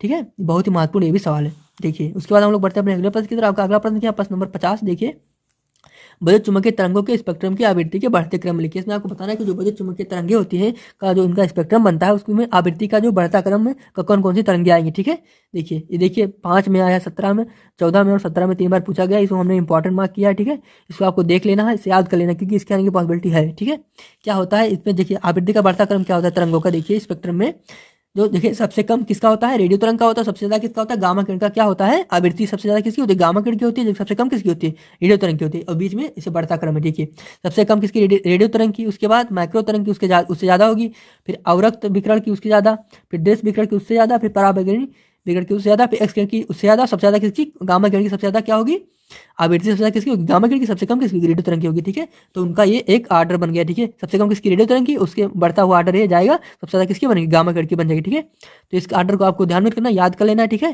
जिससे आपको बोर्ड परीक्षा में प्रश्न आता है तो आप आराम से इसको लिख पाए, आपको पूरे नंबर मिल जाए। ठीक है, इसे आप लोग नोट कीजिए। उसके बाद हम लोग बढ़ेंगे अपने अगले प्रश्न की तरफ। आपका जो अगला प्रश्न क्या है, प्रश्न नंबर 51 है। देखिए विद्युत चुम्बकीय स्पेक्ट्रम में सबसे अधिक तथा सबसे कम तरंगदैर्घ्य की तरंगों के नाम बताइए। इसमें आपको बताना है कि जो विद्युत चुम्बकीय स्पेक्ट्रम होता है उसमें सबसे अधिक तरंगदैर्घ्य किसकी होती है और सबसे कम तरंगदैर्घ्य किसकी होती है। देखिए अभी ऊपर आपने आवृत्ति के बारे में बताया, इसमें क्या पूछा है आपके, इसमें आपसे पूछा तरंगदैर्घ्य यानी लैम्डा के बारे में पूछा है। ठीक है, उसमें फ्रीक्वेंसी पूछा था, इसमें लैम्डा पूछा है। ठीक है, वेवलेंथ पूछा है। ठीक है, तो इसमें सबसे अधिक तरंगदैर्घ्य किसकी होती है, रेडियो तरंग की होगी। ठीक है, और सबसे कम किसकी होगी, गामा किरण की होगी। ठीक है, तो मतलब इसमें क्या होगा, सबसे अधिक तरंगदैर्घ्य किसकी होगी, रेडियो तरंग की, और सबसे कम किसकी होगी, गामा किरण की होगी। ठीक है, आप लोग नोट कीजिए। देखिए 5 में, 13, 14, 16 में ये भी 4 बार पूछा गया, इंपॉर्टेंट हमने मार्क किया यहाँ पे, इसको आपको ध्यान रखना, याद कर लेना। ठीक है, इसको आने की पॉसिबिलिटी 100% है। ठीक है, इसे आप लोग नोट कीजिएगा। उसके बाद हम लोग बढ़ेंगे अगले प्रश्न की तरफ, जो आपका प्रश्न नंबर 52 है, उसको देखिए क्या है।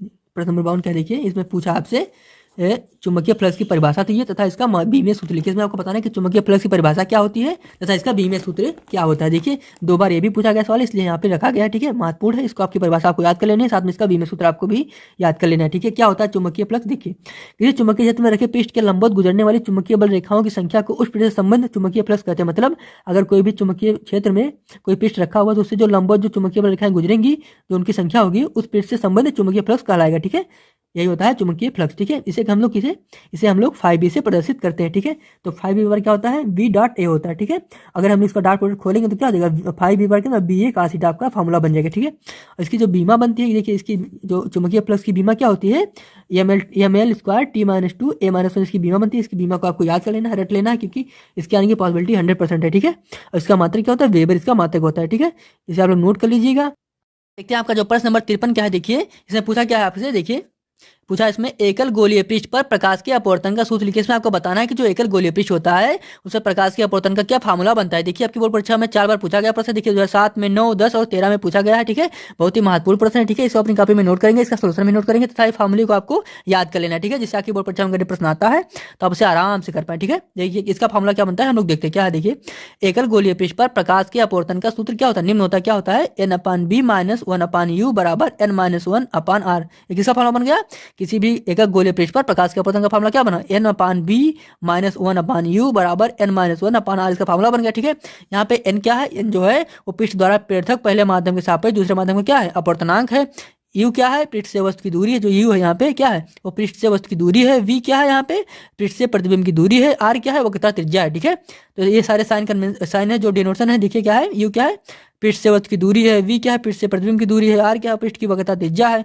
n क्या है, पृष्ठ द्वारा पृथक पहले माध्यम के सापेक्ष दूसरे माध्यम का क्या है, अपवर्तनांक है। ठीक है, तो इस फार्मूले को आप लोग याद करेंगे। अगर इस पर न्यूमेरिकल आता है तो आप न्यूमेरिकल भी आराम से कर पाएंगे। ठीक है, इसलिए आपको ये फार्मूला याद होना जरूरी है। ठीक है, इसे आप याद कर लेंगे। ठीक है, तो हम लोग बढ़ेंगे अपने अगले प्रश्न की तरफ। देखिए आपका अगला प्रश्न क्या है, अगला प्रश्न नंबर 54 है। क्या है, देखिए कांच के उत्तल लेंस को कांच से अधिक अपवर्तनांक वाले द्रव में डुबोने पर उसकी फोकस दूरी तथा प्रकृति पर क्या प्रभाव पड़ेगा। इसमें आपको बताना है कि जब हम लोग कांच के उत्तल लेंस को कांच से अधिक अपवर्तनांक वाले द्रव में डुबोते हैं तो उसकी फोकस दूरी पर क्या प्रभाव पड़ता है तथा उसकी प्रकृति पर भी क्या प्रभाव पड़ता है। ठीक है, देखिए 3 बार पूछा गया प्रश्न 2018 में, 10 में और 7 में। ठीक है, बहुत ही महत्वपूर्ण प्रश्न है। ठीक है, इसको आपको पता होना चाहिए क्योंकि इसकी बोर्ड परीक्षा में आने की संभावना है। ठीक है, इसलिए यहाँ पे लिखा गया है। ठीक है, तो आपको पता होना चाहिए। देखिए हम इसका रीजन क्या होता है देखते। देखिए जब हम लोग कांच के उत्तल लेंस को कांच से अधिक अपवर्तनांक वाले द्रव में डुबोते हैं तो उसकी फोकस दूरी बढ़ जाती है। मतलब जब हम लोग कांच को, जो कांच का उत्तल लेंस है उसको हम जो कांच से अधिक अपवर्तनांक वाले द्रव में डुबोएंगे तो क्या होगा, उसकी फोकस दूरी बढ़ जाएगी तथा उसका बिहेवियर भी बदल जाएगा। मतलब उसकी प्रकृति होगी वो भी बदल जाएगी।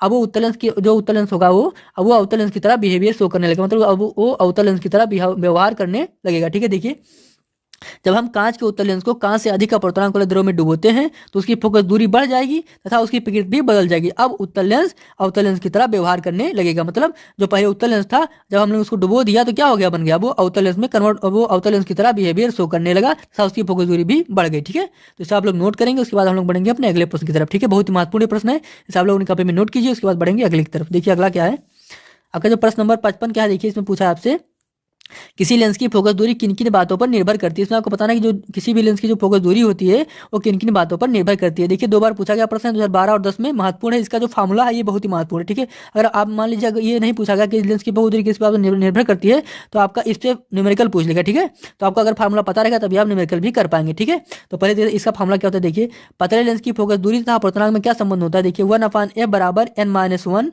ब्रैकेट में 1/r1 - 1/r2 होता है। इसका फार्मूला बनता है किसी किसी बीच में पतले लेंस की फोकस दूरी तथा अपवर्तनांक में क्या फार्मूला बनता है, 1/f बराबर n - 1 ब्रैकेट में 1/r1 - 1/r2 इसका बनता है। देखिए यहाँ पे n क्या है, n जो होता है लेंस के पदार्थ का क्या होता है, अपवर्तनांक होता है। वो r जो यहाँ पे r है, r1 है, वो r2 है, क्या है, लेंस के वक्रपृष्ठ की त्रिज्याएं है। ठीक है, यहाँ पे f क्या है, फोकस दूरी है। तो मतलब जो फोकस दूरी होगी, देखिए जो फोकस दूरी है किस पे किससे मतलब डिपेंड करे। देखिए इस पे n पे डिपेंड कर रही है और r1 r2 पे डिपेंड कर रही है। तो यहाँ पे n क्या है, n क्या है, लेंस के पदार्थ का अपवर्तनांक है। ठीक है, तो मतलब जो फोकस दूरी होगी वो पदार्थ के अपवर्तनांक पे डिपेंड करेगी, साथ में वक्रपृष्ठ की त्रिज्याओं पे डिपेंड करेगी, साथ में जो प्रकाश का मिलेगा, जो कलर मिलेगा उस पर भी डिपेंड करेगी। देखिए क्या है, देखिए इसमें आगे है। देखिए जो फार्मूला बना आपका, इस फार्मूले के आधार पर, देखिए इस फार्मूले के आधार पर, उपरोक्त फार्मूले के आधार पर जो लेंस की फोकस दूरी होगी किस पे, लेंस के पृष्ठ के वक्रता त्रिज्याओं तथा लेंस के पदार्थ के अपवर्तनांक तथा प्रकाश के रंग पर निर्भर करेगी। मतलब देखिए जो लेंस की फोकस दूरी होगी, देखिए जो लेंस की फोकस दूरी किस पे डिपेंड कर रही है, n पे। मतलब n क्या है, लेंस के पृष्ठ, जो लेंस है उसके पृष्ठ का क्या है, अपवर्तनांक है। ठीक है, और ये r1 r2 क्या है, जो उसका पृष्ठ की वक्रता त्रिज्याएं। ठीक है, तो मतलब जो ये फोकस किस पे डिपेंड कर रहा है, n पे डिपेंड कर रहा है, r1 पे मतलब r1 r2 पे डिपेंड कर रहा है, साथ में किस पे डिपेंड कर रहा है, प्रकाश के रंग पे भी डिपेंड कर रहा है। ठीक है, जैसे आप लोग नोट करें। उसके बाद हम लोग बढ़ेंगे अपने अगले प्रश्न की तरफ। नोट कीजिए इसे, बहुत महत्वपूर्ण है इसका। देखिए नोट कीजिए, उसके बाद हम बढ़ेंगे अपने अगले प्रश्न की तरफ। जो आपका अगला प्रश्न है, प्रश्न नंबर 56 क्या है। देखिए किसी लेंस के लिए न्यूटन का सूत्र, इसमें आपको बताना है किसी लेंस के लिए न्यूटन का सूत्र क्या होता है तथा जिसमें जो प्रतीक होते हैं उसका भी आपको अर्थ बताना है। ठीक है, देखिए 2017 में, 14 में और 13 में 3 बार पूछा गया प्रश्न, महत्वपूर्ण प्रश्न। इसका फार्मूला जो बनता है महत्वपूर्ण बनता है। ठीक है, जिसे आपको याद होना जरूरी है। ठीक है, तो हम लोग देखते हैं क्या होता है जो लेंस के लिए न्यूटन का फार्मूला क्या होता है। देखिए लेंस की फोकस दूरी के लिए न्यूटन का क्या होता है, सूत्र क्या होता है, x इंटू एक्स डैश बराबर एफ इंटू एफ डैश का फार्मूला बनता है। ठीक है, क्या बनता है, x इंटू एक्स डैश बराबर एफ इंटू एफ डैश बनता है। ठीक है, यहाँ पे जो x जो होता है क्या होता है, लेंस की द्वितीय फोकस से वस्तु की दूरी होती है, तथा एक्स डैश क्या होता है, लेंस के प्रथम फोकस से वस्तु की दूरी होगी। ठीक है, और एफ हुआ, एफ डैश क्या है, लेंस की प्रथम और द्वितीय फोकस दूरी है, मतलब एफ क्या है, प्रथम फोकस दूरी, एफ डैश क्या है, द्वितीय फोकस दूरी। ठीक है, तो ये आपका बनता है न्यूटन का फार्मूला। ठीक है, इसे आप लोग नोट करेंगे, महत्वपूर्ण फार्मूला है। ठीक है, आपको याद होना चाहिए क्योंकि आपके बोर्ड परीक्षा में इसके आने की संभावना है, इसलिए यहाँ पे लिखा गया है। ठीक है, इसलिए आप लोग नोट कर लेंगे अपनी कॉपी में, साथ में याद भी कर लेंगे। ठीक है, इसे आप लोग नोट कीजिए, उसके बाद हम लोग बढ़ेंगे अपने अगले प्रश्न की तरफ।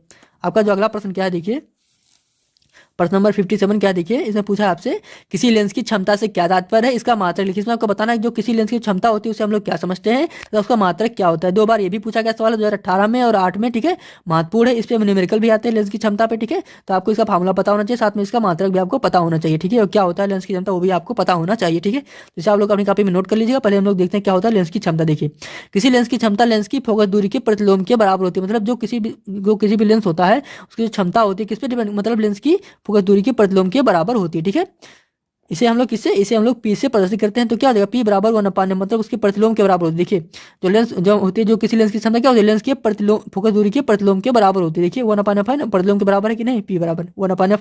ठीक है, और लेंस का जो लेंस की क्षमता होती है उसका मात्रक क्या होता है, उसका मात्रक डायोप्टर होता है, ये भी आपको याद होना चाहिए। ठीक है, ये आपका बहुविकल्प में भी पूछा जाता है। ठीक है, तो इसको आपको पता होना चाहिए। ठीक है, इसे आप लोग नोट करेंगे, उसके बाद हम लोग बढ़ेंगे अपने अगले प्रश्न की तरफ। देखिए, आपका अगला प्रश्न क्या है, इसमें पूछा आपसे कि प्रश्न नंबर 58 क्या है, उस भौतिक सिद्धांत का नाम लिखिए जिस पर प्रकाशित तंत्र कार्य का, मतलब जिस पे प्रकाशित तंत्र होता है उसका सिद्धांत उस पर बेस्ड है। देखिए, किस पे बेस्ड है, देखिए 2011 में पूछा गया प्रश्न है, जो प्रकाशित तंत्र होता है वो पूर्ण आंतरिक परिवर्तन के सिद्धांत पर कार्य करता है, मतलब जो प्रकाशित तंत्र होता है वो टोटल इंटरनल रिफ्लेक्शन के सिद्धांत पे कार्य करता है। इसी यही आपसे पूछा गया कि किस सिद्धांत पे जो है प्रकाशित तंत्र कार्य करता है, तो आपको सिंपल से लिख देना क्या, कि वो आंतरिक परिवर्तन, मतलब पूर्ण आंतरिक परिवर्तन के सिद्धांत पर कार्य करता है, टोटल इंटरनल रिफ्लेक्शन पे कार्य करता है प्रकाशित तंत्र। ठीक है, इसे आप लोग नोट करें, ये भी महत्वपूर्ण है। ठीक है, ये कभी कभी सवाल बहुविकल्प में भी पूछ लिया जाता है। ठीक है, तो महत्वपूर्ण था इसलिए हमने यहाँ पे लिखा हुआ है, इसके आने की पॉसिबिलिटी है इसलिए इसको यहाँ पे लिखा गया। ठीक है, तो इसे आप लोग नोट करेंगे, उसके बाद हम लोग बढ़ेंगे अपने अगले प्रश्न की तरफ। ठीक है, इसे नोट कीजिए।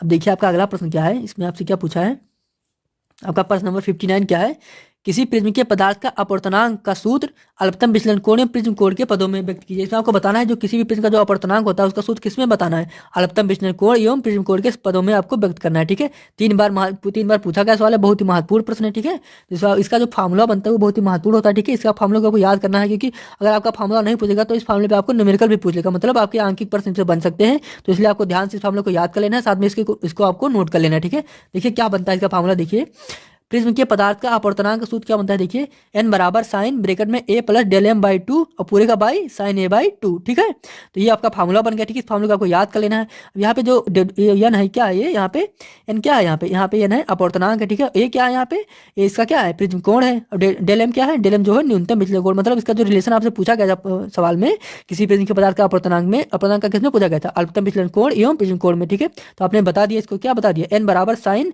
ब्रैकेट में a plus del m by 2 पूरे का बाई साइन a बाई 2, इसका फार्मूला बन गया। इस फार्मूला को आपको याद कर लेना है, साथ में ये यहाँ पे a क्या है, ये जो है प्रिज्म कोण है, डेल m क्या है, न्यूनतम विचलन कोण हो गया, और n क्या है, अपवर्तनांक हो गया। ठीक है, इसे आप लोग नोट करें, उसके बाद हम लोग बढ़ेंगे अपने अगले प्रश्न की तरफ। आपका अगला प्रश्न क्या है, देखिए आपका अगला प्रश्न है प्रश्न नंबर 60 क्या है, इसमें आपको बताना है किसी पतले प्रिज्म द्वारा उत्पन्न न्यूनतम विचलन कोण तथा कोणीय विक्षेपण के लिए सूत्र। इसमें आपको जो किसी भी पतले लेंस के द्वारा जो उत्पन्न होता है जो न्यूनतम विचलन कोण का जो फार्मूला बनता है तथा कोणीय विक्षेपण के लिए जो सूत्र बनता है, दोनों सूत्र आपको बताने हैं। ठीक है, 2 बार पूछा गया सवाल है। देखिए, इसका सूत्र बहुत महत्वपूर्ण है, इस सूत्र को आपको याद करना है, क्योंकि जो सूत्र बनता है इस पे आपके न्यूमेरिकल बनते हैं। ठीक है, तो आपको याद कर लेना है, जैसे अगर आप न्यूमेरिकल भी इस पे आता है तो आप उसे कर पाए आराम से। ठीक है, देखिए क्या होता है इसका फार्मूला, देखिए न्यूनतम विचलन का फार्मूला क्या होता है, डेल m बराबर n-1 इंटू a होता है। ठीक है, यहाँ पे a का है आपको पता है प्रिज्म कोण है। ठीक है, और n क्या है, प्रिज्म के पदार्थ का अपवर्तनांक है। ठीक है, तो यह फार्मूला आपको याद कर लेना है। पहला वाला किसके लिए, न्यूनतम विचलन कोण का फार्मूला क्या बन जाएगा, डेल m बराबर n-1 इंटू a बन गया। ठीक है, ये आपको याद हो गया। ठीक है, अब दूसरा देखते हैं क्या दूसरा फार्मूला इसका है,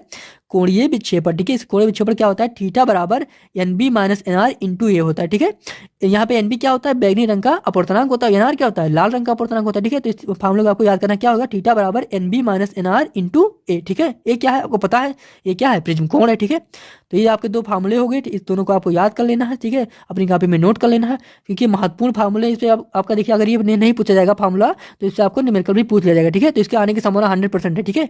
तो जो आपका अगला प्रश्न, प्रश्न नंबर 61 क्या देखिए, उन भौतिक घटनाओं का उल्लेख कीजिए जिसमें प्रकाश के तरंग की पुष्टि होती है। इसमें आपको बताना है कि उन भौतिक घटनाओं का आपको उल्लेख करना है जिनमें प्रकाश के तरंग रूप की पुष्टि होती है, मतलब कि प्रकाश होता है तरंग रूप में होता है, किन भौतिक घटनाओं में इसकी पुष्टि की जाती है, ठीक है। देखिए क्या है इसमें है, प्रकाश का व्यतिकरण जो होता है वो विवर्तन व ध्रुवण जो घटनाएं होती है वो प्रकाश के तरंग की प्रकृति की पुष्टि करती है। मतलब जो प्रकाश का व्यतिकरण होता है, विवर्तन होता है, वो ध्रुवण घटनाएं होती है, वो प्रकाश के तरंग प्रकृति की पुष्टि पूरी तरीके से करती है, ठीक है। ये आपका देखिए 2 बार पूछा गया प्रश्न है, 2006 में, 2005 में, ठीक है। इस बार आने की संभावना शायद बन रही है, ठीक है, इसलिए यहाँ पे लिखा गया है। तो आपको ध्यान से देखना, साथ में इसको आपको याद कर लेना है। मतलब अगर आप इस सवाल को पूछा जा रहा है कि और कौन सी भौतिक घटनाएं होती हैं जो प्रकाश के तरंग रूप की पुष्टि करते हैं, तो आप क्या बताएंगे, प्रकाश का व्यतिकरण हो गया, विवर्तन हो गया, वह ध्रुवण घटनाएं हो गई, ठीक है। तो इसे आप नोट कीजिए। जो आपका प्रश्न नंबर 62 क्या है देखिए, इसमें आपसे पूछा जा रहा है कला संबंध स्रोतों से आप क्या समझते हैं। इसमें आपको बताना है कि कला संबंध स्रोतों से हम लोग क्या समझते हैं, इसकी डिफिनेशन आपको बतानी है, ठीक है। ये आपकी बोर्ड परीक्षा में 5 बार पूछा गया प्रश्न है, बहुत ही महत्वपूर्ण प्रश्न है। देखिए 19 में, 16 में, 10, 7 और 6 में पूछा गया है। महत्वपूर्ण इसकी परिभाषा है कला संबंध स्रोत की, ठीक है। इसकी परिभाषा आपको याद होनी चाहिए, अगर आपको नहीं याद है जिसको आप लोग नोट करेंगे अपनी कॉपी में और इसको याद कर लेंगे, ठीक है, क्योंकि इसके आने की पॉसिबिलिटी है बोर्ड परीक्षा में इस बार, ठीक है। तो इसे आपकी परिभाषा आपको याद होनी चाहिए। देखिए क्या होता है कला संबंध स्रोत, देखिए ऐसे स्रोत जिनके बीच जो कलांतर होता है वो समय के साथ क्या होता है, नियत मतलब कांस्टेंट रहता है, कला संबंध स्रोत कहलाते हैं। देखिए इसमें लिखा हुआ है ऐसे स्रोत जिनके बीच कलांतर समय के साथ नियत रहता है, कला संबंध स्रोत कहलाते हैं, ठीक है। इसमें आगे भी लिखा हुआ है, देखिए अगर दो कला संबंध स्रोतों से हम लोग क्या प्राप्त कर सकते हैं, अस्थायी व्यतिकरण हम लोग प्राप्त कर सकते हैं। इसमें आगे ही लिखा हुआ है, देखिए इसमें लिखा हुआ है 2 कला संबंध स्रोतों से अस्थायी व्यतिकरण प्राप्त किया जाता है, मतलब 2 कला संबंध स्रोतों से हम लोग अस्थायी व्यतिकरण प्राप्त कर सकते हैं, ठीक है। तो ये होगी कला संबंध स्रोत की परिभाषा, ठीक है। तो इसे आप लोग नोट कीजिएगा। उसके बाद हम लोग बढ़ेंगे अपने अगले प्रश्न की तरफ, ठीक है। इसे आप लोग नोट कीजिए, बहुत ही महत्वपूर्ण प्रश्न है ये, ठीक है। इसकी परिभाषा बहुत ही महत्वपूर्ण है, इसे आप नोट करेंगे। देखिए 5 बार पूछा गया, इसलिए इसके आने की संभावना है, इसे आप लोग नोट करेंगे। उसके बाद हम लोग बढ़ेंगे अपने अगले प्रश्न की तरफ। आपका अगला प्रश्न क्या है देखिए, प्रश्न नंबर 63 आपसे इसमें पूछा जा रहा है प्रकाश के विवर्तन से आप क्या समझते हैं। इसमें आपको बताना है कि प्रकाश के विवर्तन से हम लोग क्या समझते हैं। ये भी 5 बार पूछा गया प्रश्न, ये भी बहुत महत्वपूर्ण है, ठीक है। इसको भी आपको अपनी कॉपी में नोट कर लेना है, साथ में इसको याद कर लेना है। इसकी परिभाषा देखिए क्या है, प्रकाश का विवर्तन क्या होता है, हम लोग देखते हैं इसमें देखते हैं क्या होता है प्रकाश का विवर्तन। देखिए क्या होता है, जब प्रकाश किरणें किसी पतली स्लिट अथवा किसी तीक्ष्ण अवरोध पर पड़ती है, मतलब जब प्रकाश की किरणें किसी पतली स्लिट पर अथवा तीक्ष्ण अवरोध पर पड़ती हैं तो क्या होता है, तो वह स्लिट अथवा अवरोध के किनारों की ओर आंशिक रूप से मुड़ जाती है। मतलब जब कोई प्रकाश किरण किसी पतली स्लिट अथवा किसी तीक्ष्ण अवरोध पर पड़ती है तो क्या होता है, तो स्लिट अथवा अवरोध के किनारे की ओर आंशिक रूप से क्या होती है, मुड़ जाती है, ठीक है। तो प्रकाश तरंग की इसी मुड़ने की जो प्रक्रिया होती है उसी को हम लोग क्या कहते हैं, विवर्तन कहते हैं। देखिए इसमें लिखा हुआ है जब प्रकाश किरणें किसी पतली स्लिट अथवा किसी तीक्ष्ण अवरोध पर पड़ती हैं तो वह स्लिट अथवा अवरोध के किनारों की ओर आंशिक रूप से मुड़ जाती हैं। प्रकाश तरंगों के इस प्रकार से मुड़ने की प्रक्रिया को क्या कहेंगे, हम लोग प्रकाश का विवर्तन कहते हैं, ठीक है। ये होगी इसकी विवर्तन की परिभाषा। इसमें देखिए 1-2 पॉइंट और लिख देते हैं हम लोग, ठीक है, जिससे आपको अच्छा नंबर मिले, ठीक है।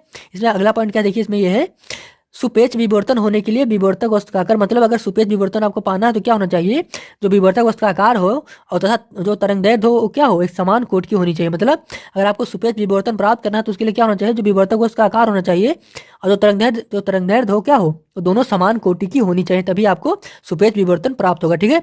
और जो विवर्तन होता है वो तरंगों का एक विशिष्ट गुण होता है, ठीक है। देखिए इसमें लिखा हुआ है विवर्तन तरंगों का एक विशिष्ट गुण है जो केवल तरंगों में ही देखने को मिलता है, कणों में ही देखने को नहीं मिलता। मतलब जो विवर्तन होगा वो कणों में नहीं पाया जाता, केवल तरंगों में ही विवर्तन पाया जाता है, ठीक है।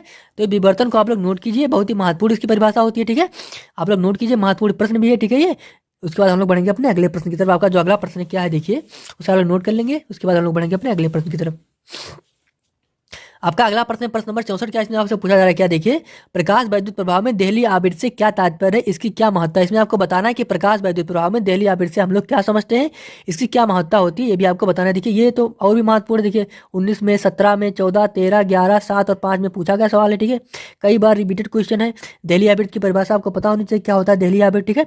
तो अगर आपको नहीं पता है तो इसको आप नोट कर लेंगे, उस साथ में इसको आपको याद कर लेंगे कि इन जितने भी प्रश्न आपके कराए जा रहे हैं बहुत ही महत्वपूर्ण है, इसके आने की पॉसिबिलिटी है, इसलिए यहाँ पे इसको लिखा गया सारी चीजें, ठीक है। तो इसे आप लोग नोट कर लेंगे, साथ में इसको आपको याद कर लेना है, ठीक है। क्या होता है देहली आवृत्ति हम लोग समझते हैं। देखिए इसे देहली आवृत्ति क्या होती है, वह प्रकाश की वह न्यूनतम आवृत्ति होती है जिसके कारण धातु के पृष्ठ से प्रकाश का इलेक्ट्रॉन उत्सर्जित होते हैं, ठीक है। मतलब वह न्यूनतम आवृत्ति जिसके कारण धातु के पृष्ठ से हम लोग प्रकाश के इलेक्ट्रॉन उत्सर्जित कर सकते हैं, वही होता है क्या, देहली आवृत्ति होती है। देखिए प्रकाश की वह न्यूनतम आवृत्ति जिसके कारण धातु के पीठ से प्रकाश इलेक्ट्रॉन उत्सर्जित होते हैं, ठीक है। अगर इससे कम आवृत्ति होगी तो क्या होगा, धातु के जो धातु होगा उससे कोई भी प्रकाश इलेक्ट्रॉन उत्सर्जित नहीं होगा, ठीक है। इसमें यही लिखा हुआ है, इससे कम आवृत्ति के प्रकाश से धातु से कोई भी प्रकाश इलेक्ट्रॉन उत्सर्जित नहीं होगा। मतलब इससे कम आवृत्ति हम लोग देंगे अगर किसी भी धातु को, तो वहां से कोई भी प्रकाश इलेक्ट्रॉन उत्सर्जित नहीं होगा, ठीक है। मतलब इससे जो आवृत्ति होगी वो न्यूनतम आवृत्ति होगी, अगर इससे कम देंगे तो वहां से कोई भी इलेक्ट्रॉन उत्सर्जित नहीं होगा, ठीक है। तो इसका मतलब ये हो गया कि प्रकाश की वह न्यूनतम आवृत्ति जिसके कारण धातु के पीठ से प्रकाश इलेक्ट्रॉन उत्सर्जित होते हैं वही क्या होती है, देहली आवृत्ति होती है। उससे कम देंगे तो कोई प्रकाश के इलेक्ट्रॉन उत्सर्जित नहीं होगा, ठीक है। ये हो गया आपका, ठीक है। तो आगे इसमें देखिए क्या लिखा हुआ है, इससे कम आवृत्ति के प्रकाश से धातु से कोई भी प्रकाश इलेक्ट्रॉन उत्सर्जित नहीं होता है, अतः यह आवृत्ति एक विशेष महत्व रखती है। मतलब इसी कारण इसका एक विशेष महत्व होता है, ठीक है। तो इसे आप लोग नोट करेंगे, बहुत ही महत्वपूर्ण प्रश्न ये भी था, ठीक है। इसकी परिभाषा आपको पता होनी चाहिए देहली आवृत्ति की, ठीक है। देखिए इतने बार पूछा गया, 7 बार 5-6 बार पूछा गया सवाल है, ठीक है। इसकी आपको देहली आवृत्ति की आपकी परिभाषा आपको पता होनी चाहिए, ठीक है। इसे आप लोग नोट करें, उसके बाद हम लोग बढ़ेंगे अपने अगले प्रश्न की तरफ, ठीक है। नोट कीजिए आपका जो अगला प्रश्न क्या है, इसमें आपसे पूछा जा रहा है प्रश्न नंबर 65 क्या है, 65 क्या है। इसमें आपसे पूछा जा रहा है प्रकाश वैद्युत कार्यफलन से क्या तात्पर्य। इसमें आपको बताना है कि प्रकाश वैद्युत कार्यफलन से हम लोग क्या समझते हैं, ठीक है। ये बहुत ही महत्वपूर्ण, इसके आने की 100% पॉसिबिलिटी कि ये प्रश्न आपकी परीक्षा में आएगा ही आएगा, ठीक है। तो इसे आप नोट कर लीजिए, आना ही आना है, ठीक है। देखिए कितनी बार 10-12 बार पूछा जा चुका है ये सवाल, ठीक है। तो इसके आने की पॉसिबिलिटी 100% है कि ये इस बार पक्का आएगा, ठीक है। क्या होता है प्रकाश वैद्युत कार्यफलन, आइए हम लोग समझते हैं। देखिए क्या होता है प्रकाश वैद्युत कार्यफलन, देखिए वह न्यूनतम ऊर्जा जो किसी वस्तु की पीठ से इलेक्ट्रॉन उत्सर्जित करने के लिए आवश्यक होती है वही क्या होती है, प्रकाश वैद्युत कार्यफलन होती है। मतलब वह मिनिमम ऊर्जा जो किसी वस्तु की पीठ से इलेक्ट्रॉन उत्सर्जित करने के लिए आवश्यक होती है वही क्या होती है, प्रकाश वैद्युत कार्यफलन होती है, ठीक है। यही में लिखा हुआ देखिए, वह न्यूनतम ऊर्जा जो किसी वस्तु की पीठ से इलेक्ट्रॉन उत्सर्जित करने के लिए आवश्यक होती है उस धातु का प्रकाश वैद्युत कार्यफलन कहलाती है, ठीक है। यह धातु के पदार्थ की प्रकृति पर निर्भर करता है। मतलब जो यह होगी तो प्रकाश वैद्युत कार्यफलन होगा किस पर निर्भर करेगा, धातु के जो पदार्थ होगा उसकी प्रकृति पर निर्भर करेगा, ठीक है। इसे हम सामान्य रूप से W से व्यक्त करते हैं, ठीक है। इसे हम लोग सामान्य रूप से हम लोग इसे W से व्यक्त करते हैं, ठीक है। W बराबर क्या होता है, H न्यू नॉट होता है, ठीक है। H न्यू नॉट होता है, एक फॉर्मूला और होता है W बराबर C अपान लैम्डा नॉट भी होता है, ठीक है। क्योंकि देखिए न्यू नॉट बराबर क्या होता है, C अपान लैम्डा नॉट होता है ये, ठीक है। यहाँ पर लैम्डा नॉट क्या है, देहली तरंग दैर्ध्य, ठीक है। तो इस फार्मूले को और इसकी परिभाषा आपको याद होनी चाहिए क्योंकि इस पर न्यूमेरिकल भी आते हैं इस फार्मूले पे, ठीक है। और इसकी परिभाषा तो पूछी ही जानी है, 100% पूछी जाएगी। प्रकाश वैद्युत कार्यफलन की परिभाषा इस बार आने की संभावना 100% है, ठीक है। तो इसको आप लोग नोट करेंगे प्रकाश वैद्युत कार्यफलन को, उसके बाद हम लोग बढ़ेंगे अपने अगले प्रश्न की तरफ, ठीक है। इसे आप लोग नोट कीजिए। आपका अगला प्रश्न है प्रश्न नंबर 66 क्या है। देखिए इसमें आपसे पूछा जा रहा है फोटान की ऊर्जा तथा संवेग में संबंध लिखिए। इसमें आपको बताना है कि फोटान की ऊर्जा तथा संवेग में क्या संबंध होता है, उसे आपको बताना है, ठीक है। 3 बार ये भी पूछा गया प्रश्न, 10 में 9 में और 7 में पूछा गया सवाल है। महत्वपूर्ण प्रश्न है, इसकी जो इसका जो बनेगा जो फार्मूला वो भी बहुत महत्वपूर्ण, इस पर न्यूमेरिकल भी आने की संभावना है, ठीक है। तो अगर आपको फार्मूला पता रहेगा तो आप न्यूमेरिकल भी आसानी से कर पाएंगे, ठीक है। तो क्या होता है फोटान की ऊर्जा से संवेग में संबंध, हम लोग आइए देखते हैं। देखिए फोटान की ऊर्जा तथा संवेग में संबंध क्या होता है, P बराबर E अपान C होता है, ठीक है। E यहाँ पे क्या है, E है ऊर्जा है, C क्या है प्रकाश की चाल निर्वात में है, और P क्या है संवेग। मतलब संवेग में क्या, संवेग और फोटान की ऊर्जा में क्या रिलेशन बन गया, P बराबर E अपान C इसका रिलेशन बन गया, ठीक है। इसे आप लोग नोट करें, उसके बाद हम लोग बढ़ेंगे अपने अगले प्रश्न की तरफ, ठीक है। आपका अगला प्रश्न क्या है, प्रश्न नंबर 67 क्या है। इसमें आपसे पूछा जा रहा है कि बिस्मिथ धातु का कार्यफलन 2.5 इलेक्ट्रॉन वोल्ट है, प्रत्येक 1.5 इलेक्ट्रॉन वोल्ट ऊर्जा वाले 2 फोटॉन बिस्मथ पर एक साथ आपतित हैं, तो क्या वो फोटो इलेक्ट्रॉन उत्सर्जित कर सकेंगे या नहीं। मतलब इसमें आपको बताना है कि इसमें आपको दिया हुआ है बिस्मथ धातु का कार्यफलन दिया हुआ है, ठीक है, 2.5 इलेक्ट्रॉन वोल्ट दिया हुआ है, ठीक है। और उसमें साथ में आपको दिया हुआ है कि 1.5 इलेक्ट्रॉन वोल्ट के ऊर्जा वाले 2 फोटॉन उस पर गिर रहे हैं बिस्मथ धातु पर, ठीक है। तो क्या वो फोटो इलेक्ट्रॉन उत्सर्जित कर पाएंगे या नहीं कर पाएंगे, इसमें आपको यही समझाना है, ठीक है। 2 बार पूछा गया प्रश्न है, ठीक है, महत्वपूर्ण है, इसे आप अपनी कॉपी में नोट करेंगे। उसके बाद हम लोग इसका सोल्यूशन देखते हैं क्या होगा, और उसको आपको लोग याद कर लेना है, सोल्यूशन उसका क्या होगा उसको आपको याद कर लेना है, ठीक है। देखिए इसमें आपका है एक फोटो इलेक्ट्रॉन के उत्सर्जन के लिए एक ही फोटोन उत्तरदायी होता है। मतलब एक फोटो इलेक्ट्रॉन के उत्सर्जन के लिए एक ही फोटोन उत्तरदायी होता है, ठीक है। मतलब ये समझ गए होंगे ना कि अगर एक फोटोन को उत्सर्जन कराना है तो आपको एक ही फोटोन को उत्तरदायी होगा, ठीक है। देखिए उस फोटोन की ऊर्जा जो ऊर्जा होगी वो कार्यफलन से अधिक हो, मतलब जो फोटोन उस पर आपतित हो रहा है उसकी ऊर्जा क्या होनी चाहिए, जो वो वस्तु है जो धातु है उसके जो कार्यफलन से अधिक होनी चाहिए, तभी वो वहाँ से फोटो इलेक्ट्रॉन का उत्सर्जन करा पाएगा, ठीक है। तभी वो वहाँ से फोटो इलेक्ट्रॉन निकाल पाएगा, ठीक है, धातु से, ठीक है। तो इसमें देखिए अतः 1.5 इलेक्ट्रॉन वोल्ट का फोटोन 2.5 इलेक्ट्रॉन वोल्ट कार्यफलन के बिस्मथ धातु से फोटो इलेक्ट्रॉन उत्सर्जित नहीं कर पाएगा। मतलब देखिए इसका जो कार्यफलन है बिस्मथ धातु का कितना है, 2.5 इलेक्ट्रॉन वोल्ट है, ठीक है। और जो आपतित हो रहे हैं 2 फोटोन उससे कितना है, 1.5 इलेक्ट्रॉन वोल्ट है, मतलब इससे कम है। अगर इससे कम है बिस्मथ धातु के कार्यफलन से इसका जो फोटोन की जो एनर्जी है वो कम है, तो यहाँ से कोई भी फोटो इलेक्ट्रॉन उत्सर्जित नहीं करा पाएगी, क्योंकि इसका दोनों की जो एनर्जियाँ हैं वो कम है। देखिए 1.5 इलेक्ट्रॉन वोल्ट, तो इसकी कितनी है 2.5 इलेक्ट्रॉन वोल्ट है, ठीक है। तो ये यहाँ से कोई भी धात जो यहाँ से कोई भी फोटो इलेक्ट्रॉन उत्सर्जित नहीं करा पाएगी, इसमें आपको यही बताना था, ठीक है। देखिए इसमें आगे लिखा हुआ है कि बिस्मथ धातु से फोटो इलेक्ट्रॉन उत्सर्जित नहीं करा सकता, मतलब देखिए इसमें इसका जो फोटो इलेक्ट्रॉन की जो एनर्जी है वो कम है, जबकि उसका कार्यफलन क्या है बिस्मथ धातु का उससे ज़्यादा है। इसलिए अगर इससे ज़्यादा होता तो यहाँ से फोटो इलेक्ट्रॉन उत्सर्जित करा पाता, इससे कम है इसलिए यहाँ से कोई भी फोटो इलेक्ट्रॉन उत्सर्जित नहीं करा पाएगा, ठीक है। तो इसे आप लोग नोट करेंगे, उसके बाद हम लोग बढ़ेंगे अपने अगले प्रश्न की तरफ। इसे नोट कीजिए आप लोग।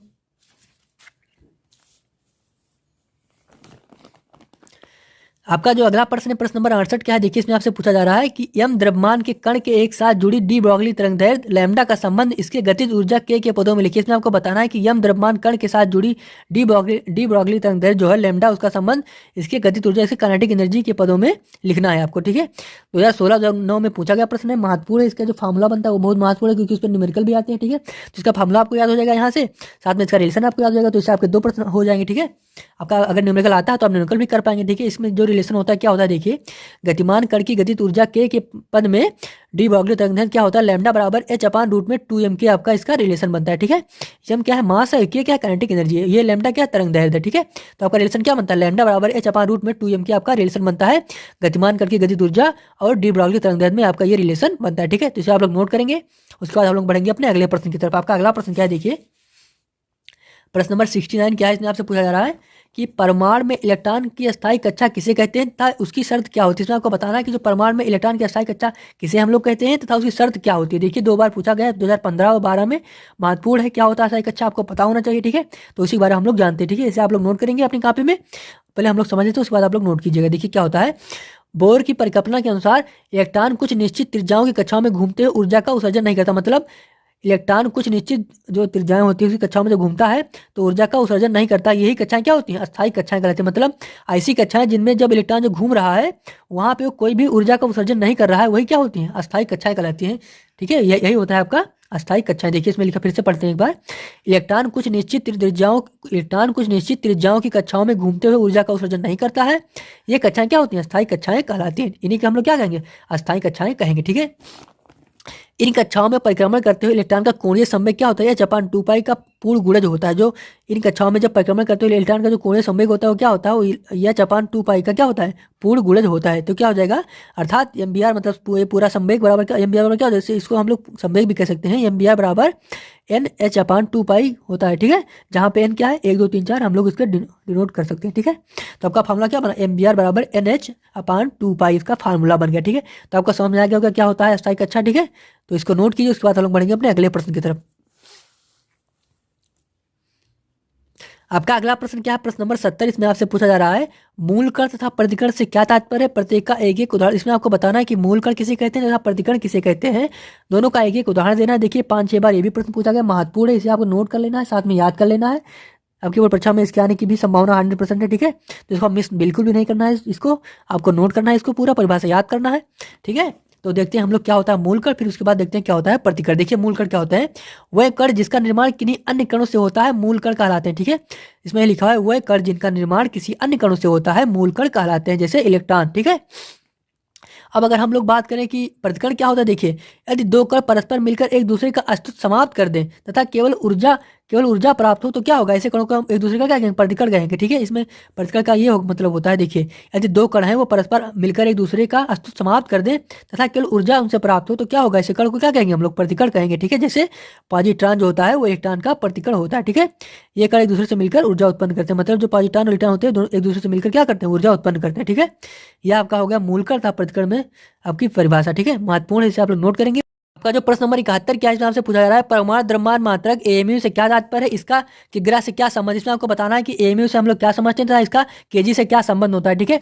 आपकी बोर्ड परीक्षा में 2018 में 12 में 2 बार पूछा गया प्रश्न, महत्वपूर्ण प्रश्न है, ठीक है। आपको पता होना चाहिए क्या होता है एक AMU। देखिए क्या होता है एक AMU, देखिए कार्बन परमाणु के द्रव्यमान के बारह भाग को हम लोग एक AMU कहते हैं, ठीक है। इसमें लिखा हुआ है एक AMU जो होता है वो कार्बन परमाणु जो होता है C612 के द्रव्यमान के 12 भाग को कहते हैं हम लोग क्या, एक AMU कहते हैं, ठीक है।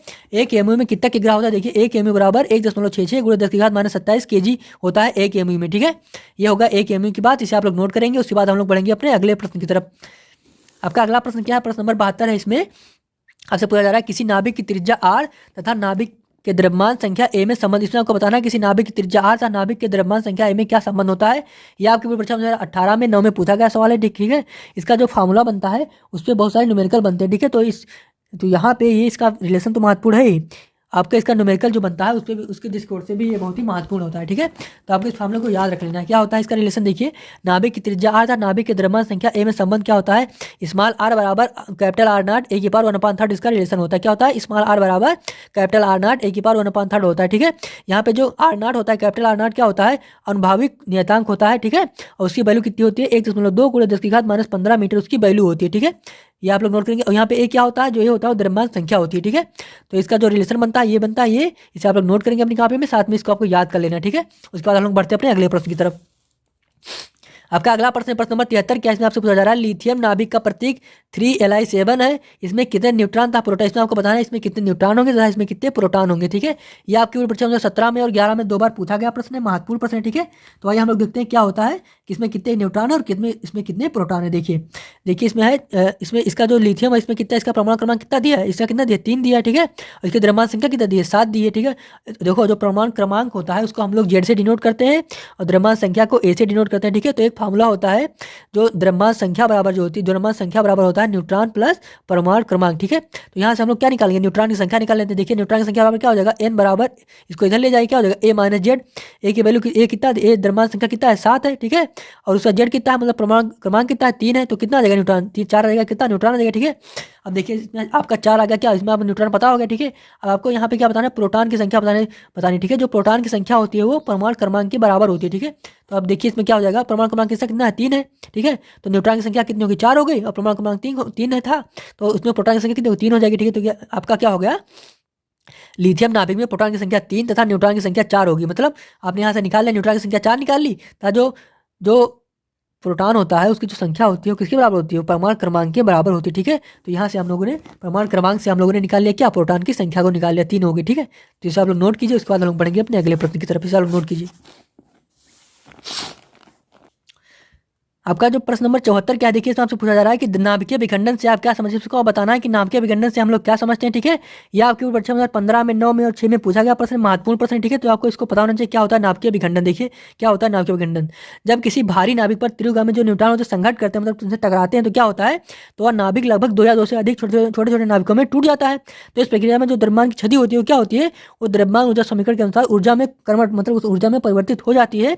तो इस प्रकार के जो इस प्रकार जब भारी नाभिक जो टूटते हैं उनकी जो प्रक्रिया होती है वो आपकी क्या होती है, नाभिकीय विखंडन कहलाती है। देखिए इसमें लिखा हुआ है, जब किसी भारी नाभिक पर तीव्रगामी न्यूट्रॉन संघर्ष करते हैं तो वह नाभिक लगभग 2 या 2 से अधिक छोटे छोटे नाभिकों में टूट जाता है, तथा इस प्रक्रिया में जो द्रव्यमान की क्षति होती है वो द्रव्यमान ऊर्जा समीकरण के अनुसार ऊर्जा में परिवर्तित हो जाती है। इस प्रकार भारी नाभिकों की जो टूटने की प्रक्रिया होती है वही क्या होती है, वही आपकी कहलाती है नाभिकीय विखंडन कहलाती है, ठीक है। तो ये आपका हो गया नाभिकीय विखंडन, ठीक है। इसे आप लोग नोट कीजिए। उसके बाद हम लोग बढ़ेंगे अपने अगले प्रश्न की तरफ, जो आपका अगला प्रश्न क्या है, प्रश्न नंबर 75 क्या, देखिए हिसाब से पूछा जा रहा है। प्रश्न नंबर 75 में क्या है, नाभिकीय रिएक्टर में प्रयुक्त किए जाने वाले किन्हीं 2 मंदकों के नाम लिखिए। इसमें आपको बताना है कि जो नाभिकीय रिएक्टर होते हैं उसमें जो मंदक प्रयुक्त किए जाते हैं उनके 2 मंदकों के नाम आपको बताने हैं, ठीक है। 2013 में और 8 में 2 बार पूछा गया प्रश्न है, ठीक है, महत्वपूर्ण है। आपको ये पता होना चाहिए कि मंदक कौन कौन से होते हैं जो नाभिकीय रिएक्टर में प्रयुक्त किए जाते हैं। क्या होता है इसमें, क्या आंसर क्या होता है, इसका आंसर होगा ग्रेफाइट तथा भारी जल D2 जो होता है वो नाभिकीय रिएक्टरों में मंदक के रूप में प्रयुक्त किए जाते हैं, ठीक है। तो इसे आप लोग नोट करें। उसके बाद हम लोग बढ़ेंगे अपने अगले प्रश्न की तरफ। आपका अगला प्रश्न क्या है, प्रश्न नंबर 76 में आपसे पूछा जा रहा है कि नाभिकीय रिएक्टरों में कौन सी घटना होती है, ठीक है। तो आपने पिछला पढ़ा है क्या होता है, नाभिकीय विखंडन होता है। तो आपको इसमें आंसर सिंपल शब्द देना क्या होता है, देखिए 2 बार पूछा गया इसलिए यहाँ पे लिखा गया, ठीक है।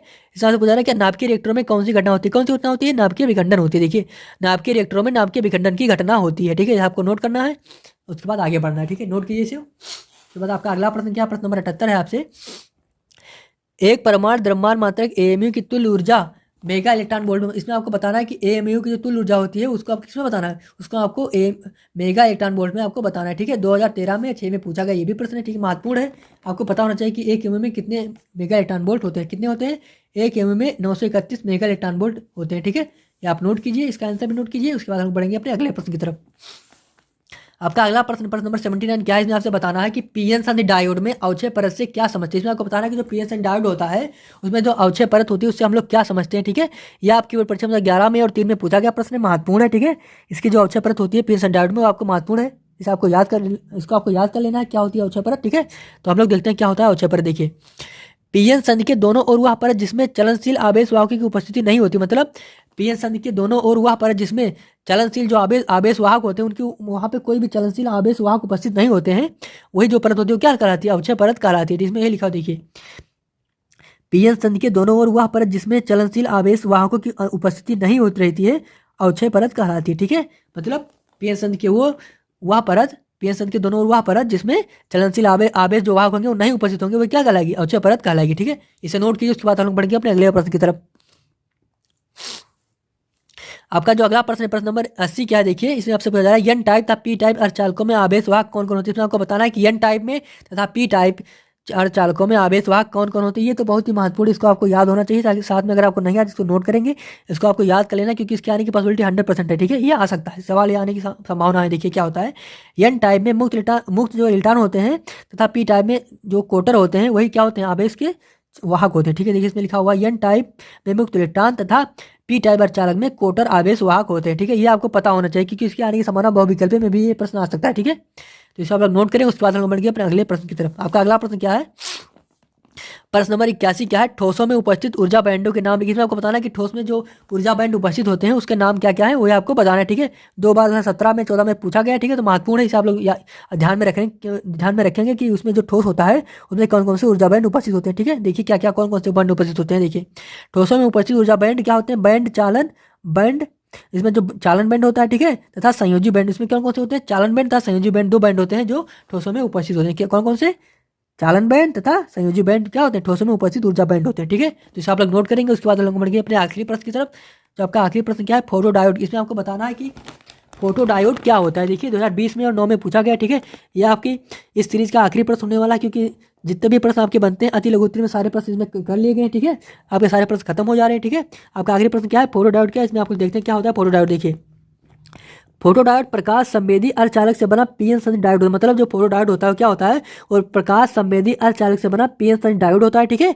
जो उत्क्रम अभिनित में प्रयुक्त किया, मतलब जो उत्क्रम अभिनित में प्रयुक्त किया जाता है, क्या फोटोडायोड जो होता है वो उत्क्रम अभिनित में प्रयुक्त किया जाता है, ठीक है।